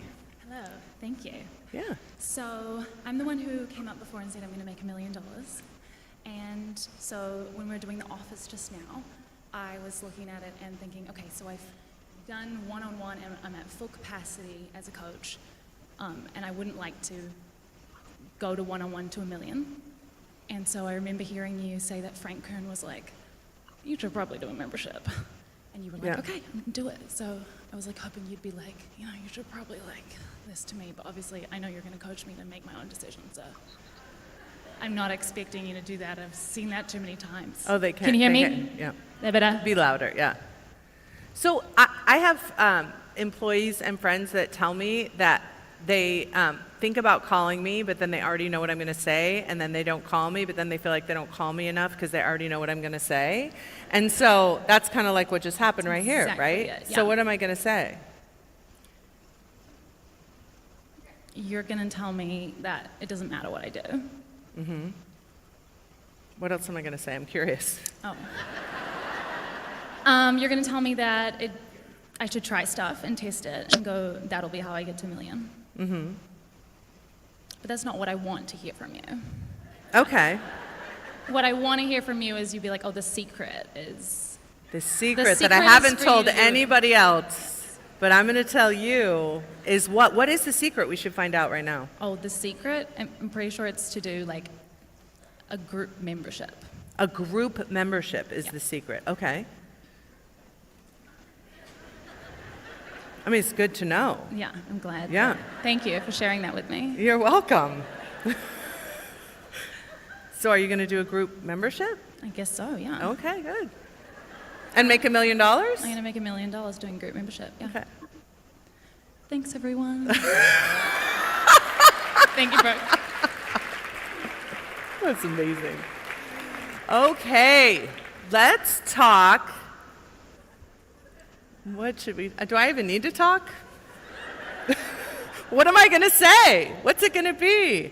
I want to do a very quick section on doing stuff now. So we could put the slides up. Almost start down. Yeah. Turn desire into decisions now. I really want to help all of you take faster action. You need to think less about what you should do, when you should do it, how you should do it, and analyze it, and just do it. I know it sounds like so obvious, but so many of us put a delay, it's what we talked about earlier, you put a delay between what you decide to do and then actually doing it. And the problem with doing that is when you make a decision, the power is released. And so you want to turn the desire into a decision immediately and then take action immediately. So let's talk first about how to make a decision. Does anyone know how to make a decision? Has anyone learned how to make a decision here? Somebody tell me how to make a decision. I love it. They're like, you decide.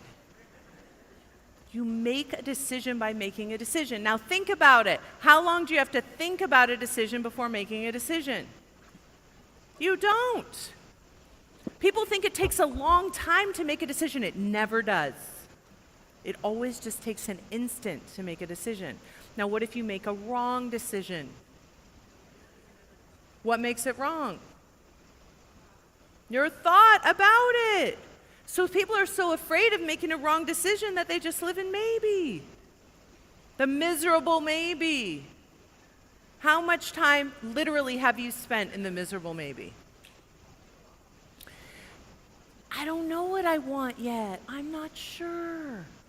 You know what's insane? As I do this work on myself, as you get more freedom because your kids go away to college, and as you get more money because you're ridiculously rich, you get more options. It is so much harder for me to make a decision because I have so many multiple choice options. So I started finding myself living in that miserable maybe. And because I wanted to know what all my options were, and then I needed to make the best option choice, and then what I just started to do was just make a decision. Any decision. I'm going to live here. I'm going to buy this. I'm going to do this. And for me, I just announce my decisions to everyone, and then I give myself the freedom to make another decision later. But you want to make sure that if you give yourself, because it's basically changing your mind and making a different decision, that you like your reason each time. Because you don't want to make a decision and then go back on that decision or quietly quit on there because of an excuse. You want to make sure it's a true reason that you agree with. You don't want to live in delay. That's the miserable maybe. We've noticed here with so many of you and so many of the people that I coach, they'll come to me and say, I'm having a hard time making a decision. I said, oh, good, let's make a decision right now. And they're like, whoa. I didn't say I actually wanted to make a decision. I just said I was having a very hard time and it was taking a long time to make a decision. Notice, is that you? Are you living in the miserable maybe, telling yourself you need more time to make a decision? Are you living in delay, which is really just living in fear of making a decision? There's so much power released when you make a decision. How do you know? Think about the biggest decisions you've made in your life. Did you have that rush of power? Did you have that rush of feeling? Maybe it's overwhelm at first, right? Maybe all your stuff comes up. That to me is what living is. The more decisions I make in my life, the more personal power I create. Think about it. Where do we have our most power? In our decisions. I think our most powerful decision that we get to make is what to think. Think about this for just a minute. If someone took away your power to decide what to think, think about how crazy that would be. People could just make you think what they wanted you to think without you deciding. We would freak out. We would freak out, right? We would rebel. And yet, we don't even use the power to decide what to think. But if someone took it away, we'd be pissed. So how much are you exercising your power of what you want to think consciously? When you wake up in the morning, do you decide, today I'm going to think this? We decide what we're going to do, but we don't realize that that decision is based on a thought that we didn't even choose to think. So crazy. So when I ask you how to take action now, if you have something that you've decided to do, how do you take action now to do it.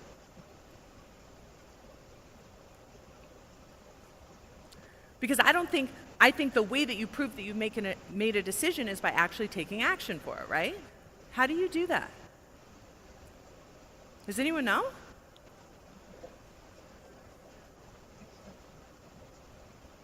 Nobody? You have to decide what it is that you're going to do. What is that first step of the thing that you're going to do to get to where you want? Because so many people will say, I don't know. So then they don't do it. So when you make a decision, the most important thing you can do right after you make a decision to do something is to take action. It was like with the Chanel bag. So many of you decided that you wanted it, but you didn't decide to take action. It seems obvious. It is so important. The minute you make a decision, take some action. Hopefully it's a high-risk action that you can't turn back on and terrifies you.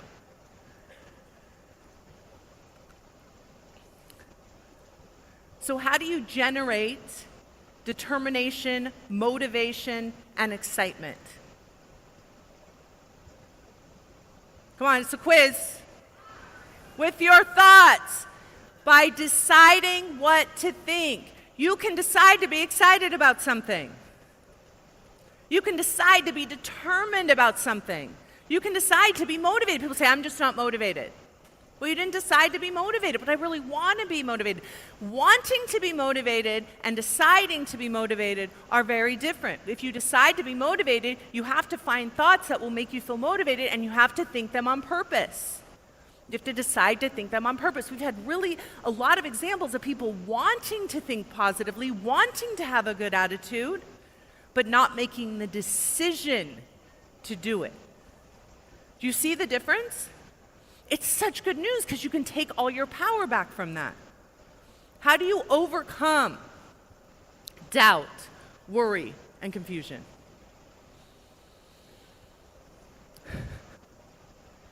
First thing you do is you find the sentence causing them.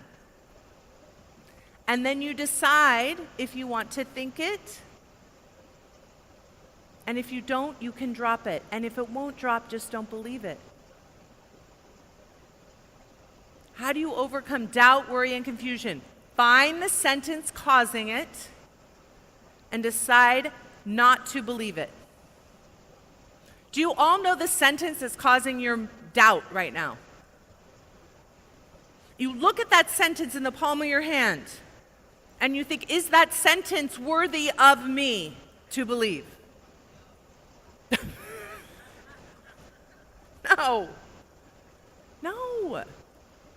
There's so many thoughts that I'm like, really? That's why I'm worried. I'm having this thought. That's causing me worry. Is this sentence worth it? No. Confusion seems like a real thing. Confusion is an indulgence. I am confused. I don't know what to do. This is confusing. You won't hear me say that unless it's in a sarcastic way. I'm figuring this out. I'm making a decision. I'm understanding this better right now. I need to understand this more. I don't know is a thought that causes confusion. I don't know how. This is such a great question. Is the best case worth the worst case? Most of you, the worst case to your dreams is what you're living right now. I'm like, what's the worst case scenario? It won't work. Okay, so then we're right here where we're starting? Yes. It's terrifying, right? What is the best case scenario? So many times I coach someone, I'm like, what's the best case scenario? And they haven't even considered it for 5 minutes. You should be considering it all day.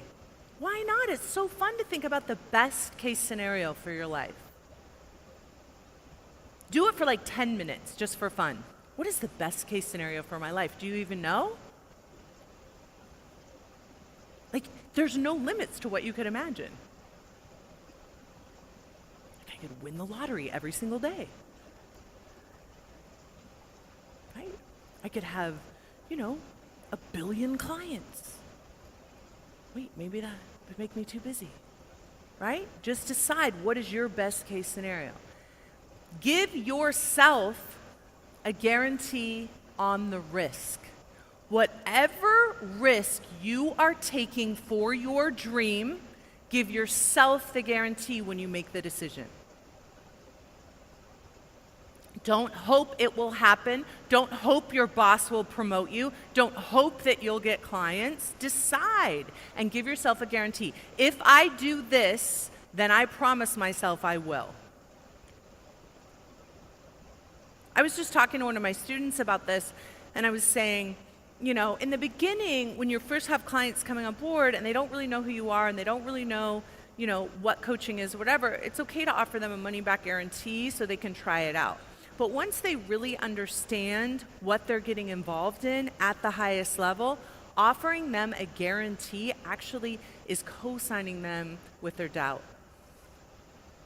You're like offering a guarantee to them if it doesn't work out for them, if they don't do the work.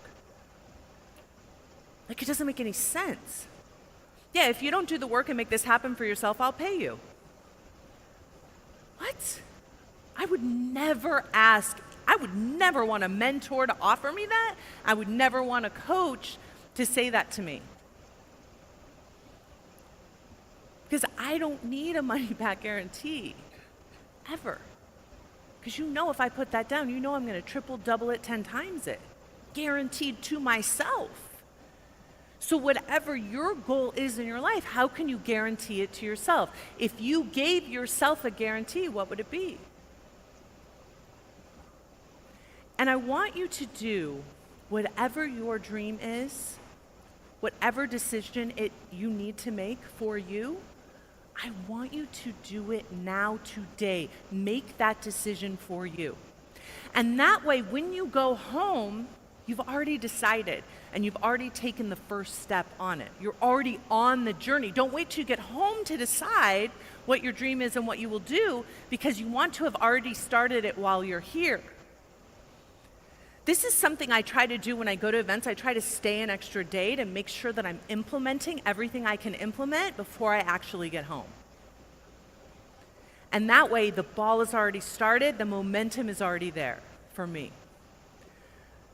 So this next workshop, we call it Putting It All Together. It's on page 29. We're going to pull this all together.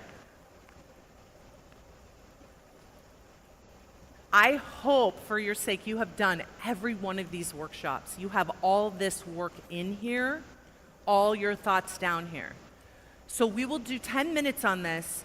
Do not stop writing. Think big and decide, what are you going to do? What are you going to decide now for yourself, for your dreams, for your life? How can you start it now so when you get home, it's already in motion? So can I get a timer for 10 minutes, please? Okay, virtual friends, just to remind you of directions, we are doing page 29, 30, and 31 in the workbook. The workbook is in your dashboard, or we'll drop the link in the chat right now.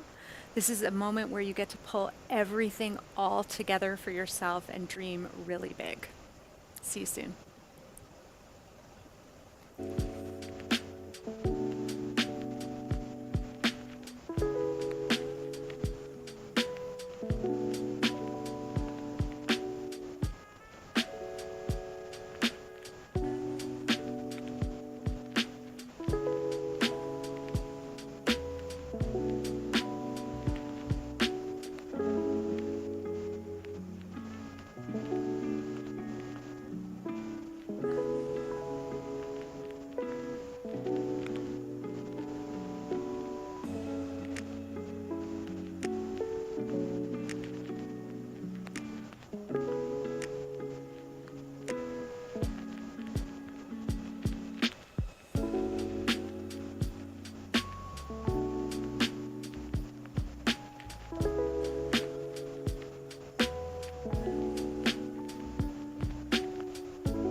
So maybe we should leave it up.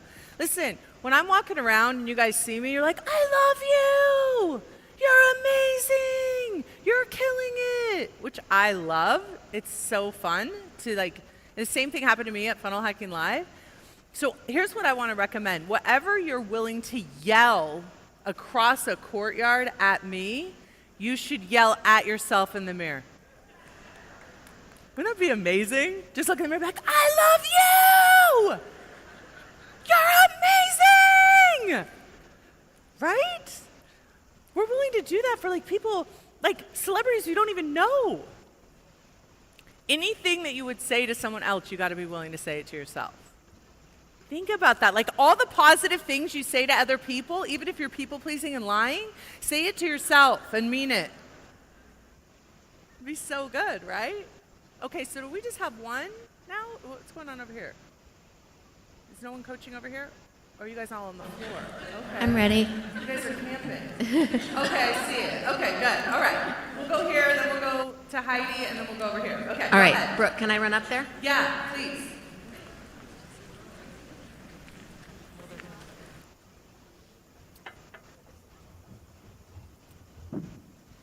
Hi. So this was a very tough. Hi, Brooke. I'm Stacy. Hi, Stacy. This last one was really tough. What are you willing to believe? And my belief in myself feels gone. And I feel like I've told myself I was going to do a lot of things and don't do them. And so it gets to a point where you just stop believing in yourself. No, it gets to a point where you decide not to. Decide not to believe. How many chances do you want to give yourself to do something you want to do? Well, more, many more. As many as you need. Don't make that you said you're going to do something, then you didn't do it. Don't make that mean anything. Okay. Just drop that Isn't that so fun that you can just do that? Like, it doesn't mean anything. It seems so easy. And No, then, because you want to live from your past. I want to live Right. from my future where anything's possible. I don't want to live from my Right. past. Oh, yes, the past. Yeah. Live from your future where you do everything you say you're going to do. Okay, so dropping that past and the stories and having, other people say, oh my gosh, Stacy, when I get into my story, I don't know, I gotta make some money. My husband had a stroke and now I gotta be the breadwinner here. And things were already tough before. We never bounced back from bankruptcy. And you like talking about your past. All the past, all that. Yeah, it's like, rah, rah, rah. Mm-hmm. But then they go, Stacy, you can do anything. Yeah. But I don't believe it. I feel like I don't know if I can't even. I think if I commit to one thing, then I don't want to get into something for so long. Why not? Because I like variety. I like Yeah, doing because you deals. like, anytime you get a negative emotion, you like moving to the next thing. Right? So it's the negative emotion. Yeah, people are like, I like variety. I'm like, you like running away. Okay. Like, this was super fun until it wasn't. And then I started doing this, and this was super fun until it wasn't. And then I did this, and it was super fun. And now I beat myself up for all the things that I did. Yeah. But if you commit to something and it's super fun and then it isn't and you stay with it, you know what's fun? Is finishing something and feeling proud of yourself and recognizing that you are a disciplined person, that you say what you say you're going to do, you actually do for you.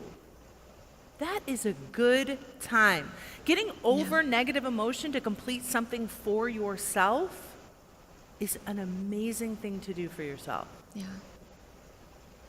And you can do that in your future. Nobody can tell you can't, not even you. So what if you did that? What if you said, I'm willing to lock myself into one thing until I finish it? Even if there's negative emotion, even if I am uncomfortable, because it'll be fun when I'm done. Yeah, so thinking about the fun when it's done instead of the I want tough you to in the think about center. the tough stuff in the middle. I want you to think all about it. I want you to embrace it. I want you to get into it. I want you to get it all over you. Okay. Public humiliation. Yes. But I've already done that. Do so it I don't want again. to. Why do we have to bring up your past? I'm so bored of your past already. You must be super bored of it.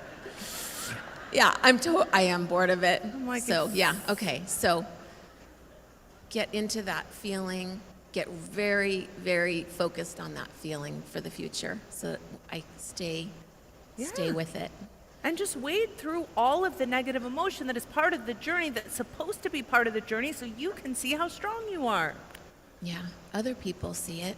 So I might as well give myself a shot. Yeah, it's like you want to find out what your capacity is. You have to stick with something long enough that it's hard enough that you can show yourself. Stick with it long enough so I can, do it. My friend Yes. Tanya is so funny. She dated this guy for the longest time that I didn't like. And I always, brought it up. I helped her. I know, I'm such a bad friend. I helped her break up with him, and then I reminded her all the time of him. And she one day said to me, it was so mean. And then one day, I'm like, remember that guy? She's like, okay, already. And then one of these days, she's like, I'm trying to let go of my past. Why do you keep bringing it up? And I was like, oh, I never brought it up again until just now in front of you all. Hi, Tanya. Remember him? Yeah. She's actually watching virtually. She just sent me a picture. She's like, can we just take a minute to talk about how magical you are? I'm like, okay. So good. So yeah, so it's like you can just decide to only think about your future. Okay. You can. And you can decide to be whoever you want in your future. You're the person, you went to this one event, and then after that, you always just completed things. Yeah. That could actually be true. Yeah. If you don't keep dragging yourself through that. How do you want to define yourself? You're defining yourself by your past. Yeah. Other people are always going to define you by their past, but it's your past, that's not their fault. Your past is not what? Other people will define you by your past. That's not their fault. Just ignore them. Okay. You define yourself by your future. Okay. Now, you know what's interesting is most people define me by my future now. Why? Because you've told us. That's all I talk about. That's all I talk about is my future. So when you start believing in your own future and talking about your future, people start defining you by that. Okay. So that is the choice you get to make. Okay. Okay? Thanks, Brooke. All right, you're welcome. All right, let's go virtual. Heidi. Hi. Hello. Hi. Can you see me, hear me? Yeah. All right. Awesome. I have a lot of friends in the audience. I'm so thrilled to be here. This is what I need coaching on, Brooke. I'm also one of the docs who, learned about coaching through Sunny Smith. And now I'm a fan of yours. I listen to your podcast every morning when I'm walking. So thank you. But here's what I realized in doing the workbook. The question was, what is your relationship with discomfort? And my answer was, I react really well, actually, to discomfort with a lot of control and tact. But I realized I don't intentionally put myself in situations that I can predict are uncomfortable. Even though in my normal everyday life, I have difficult conversations proactively, I can advocate fiercely, but it's always for something or someone else. So how do I take that energy and that knowledge to put it to work for myself towards this new business that I've founded?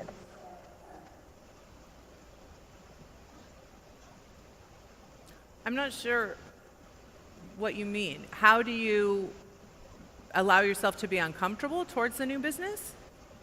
No, just I realize that I react to discomfort in answering this question. Okay. Instead of intentionally putting yourself in the line of fire in order to pursue your dream. But you just started a business. Yes. Right? I did. That's the line of fire. Yeah. Are you in the line of fire with it? Are you actually doing it, or did you just start it? I work on 0 or 60, and I started it and I just hit the road running. Okay. Are you uncomfortable? I feel like I may be limiting my possibilities by sort of putting in my head that there's steps, there's step 1, step 2, and I'm not talking from a tactical perspective, but from a big picture perspective. What is your goal with your business? My goal is to impact healthcare positively from the outside, because I've Okay, but how will we know you've done that? Because will you make money in this business? Yes, it's a consulting How business. much? How much? I don't know, Brooke. I don't know. Like, I never actually thought about that.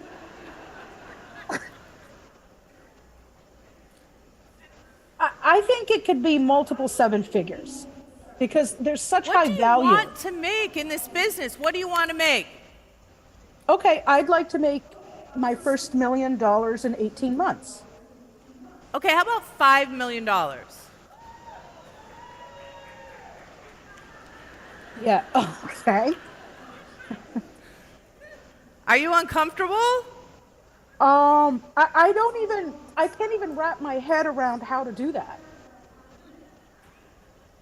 You don't need to wrap your mind around how to do. She's taking pictures of me. You don't need to.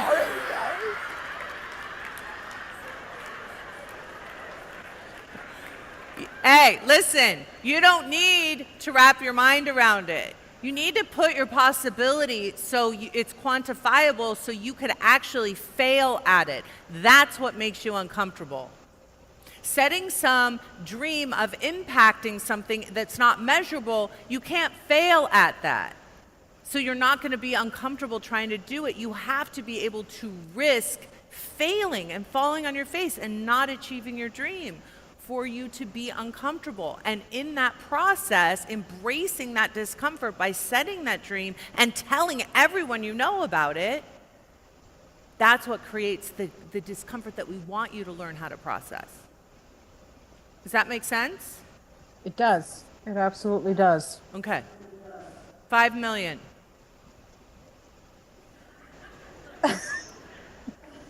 Okay. 5 million it is. And we have witnesses. We have witnesses. I'm giving that to you because I don't want you to immediately say how. I want you to go to the place where you've made $5 million because you've created $5 million worth of value. And explore that as your best case scenario. You will get so many more ideas and have so much more creativity and be so much more uncomfortable. And that's exactly where you need to be. All of you who haven't picked a financial number or any other goal that you can measure and actually prove that you failed at, you need to put that on there. You need to quantify it. Okay? Thank you. Appreciate you. Okay. Let's go. All right, can I come up? Sure. Thanks. Come on. Are you guys cheering her on?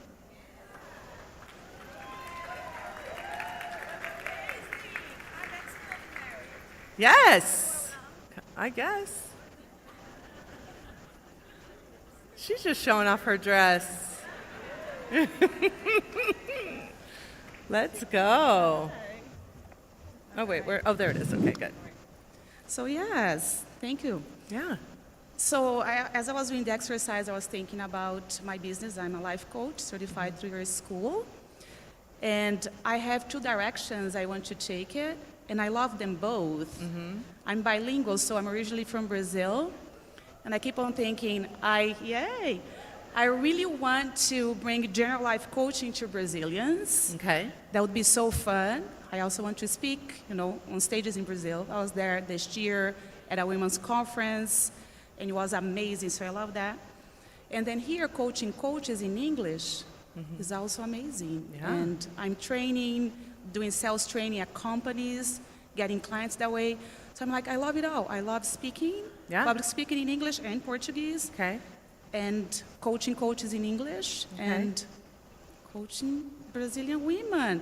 So I'm like, okay, so I can do a Portuguese program say a membership, and then coaches one-on-one here in the U.S. But then my brain says that's a lot. Like, it's a lot of time. It's a lot of energy. It's, you know, with the 3 kids and community service and a lot. So I feel like that would be very split. But then I keep thinking, am I thinking that it's not possible and then I'm not going to make that possible? Or is it truly too much? How will you know? 21, 44. No. How will you know? Oh, how do I know? Oh, I Yeah. thought. Wait, did I just ask you how old you were without That's what I realizing? thought. That's my. I'm like 21. I'm like, what? I mean, this is what this happens. It's like the theme. I say things I don't even know I say. How do I know? How will you know if it's too much? Because I've tried to split my time that way, and I just find myself getting lost into like serving my current clients and then creating new clients in both countries. I'm like, wow, this feels like a lot.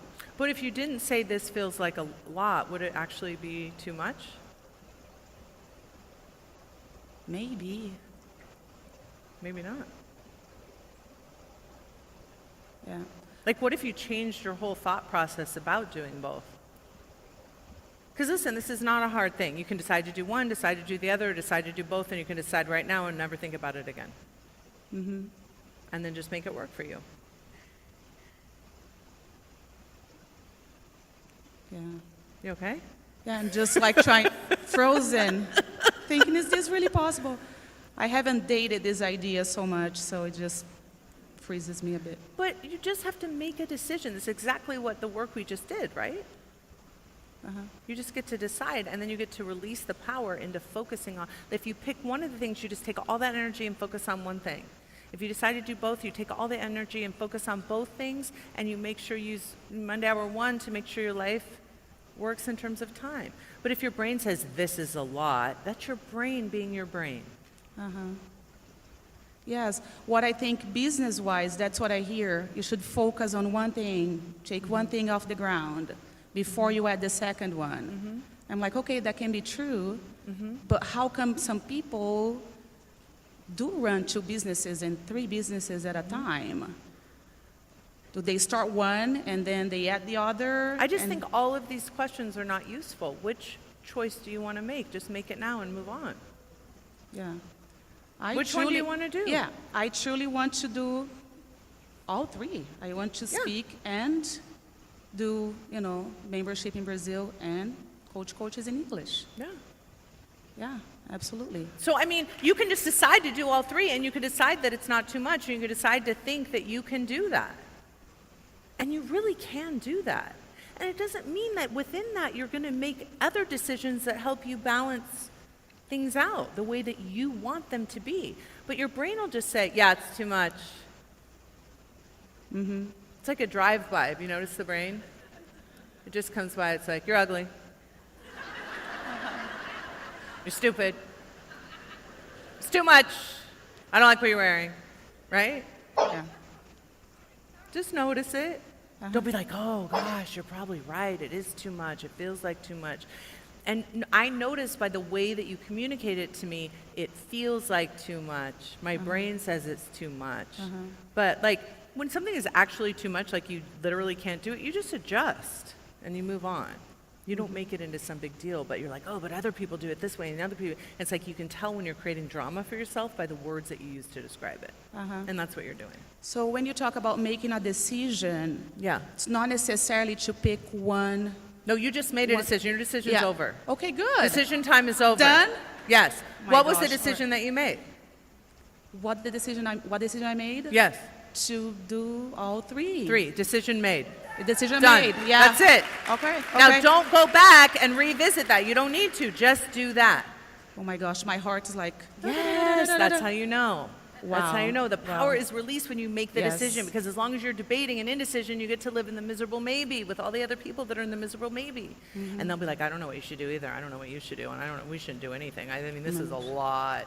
I mean, this is hard. This is really, really, really, really hard. And you know, Brooke Castillo can only do it because she has Erica, but we can't do it. That's what it is. Are you for hire? I mean, I couldn't pay you, so that's okay. And George is probably working at the life coach school too. Right? You can do this. Decision made, okay? Done. Oh, so good. Okay, where am I going? Here?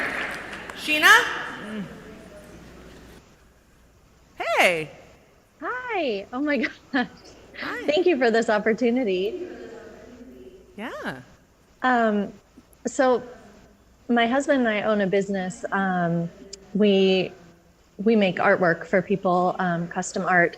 And I think where I'm getting stuck is the framework, because in my mind, we're not taking people through a transformation. You don't think? I know the work that I do inspires people. Wait, I want to make sure and- you heard my question. Okay, yes. You said we're not taking people through transformation.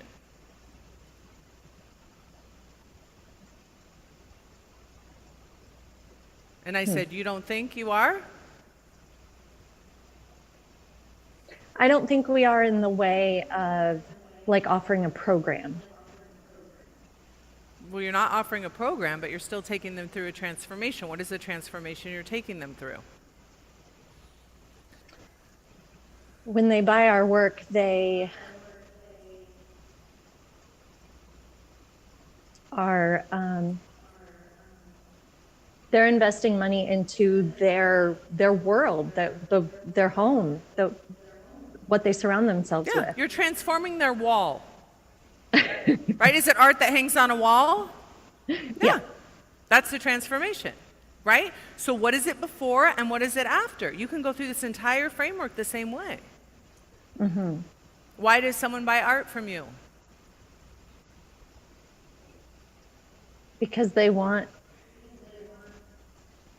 to be inspired. They want that little bit of what we make every day to look at.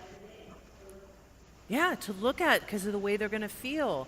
And there's Mhm. the wall without your art and there's the wall with your art. And when the wall has your art, it's transformed that wall and there every day that they see that art. And if you could think about your business that way, your offer is going to be so much better. Gosh. That's so good. Oh my gosh.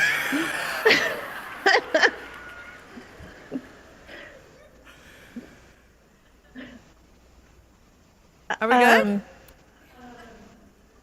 Yeah, I don't want to take more time than is necessary. I mean, I could ask you like 50 things. Yeah, I but- mean, I don't think you need anything else. I want you and your husband to sit down and talk about that transformation. Yeah. Who is our client before they buy our art and after?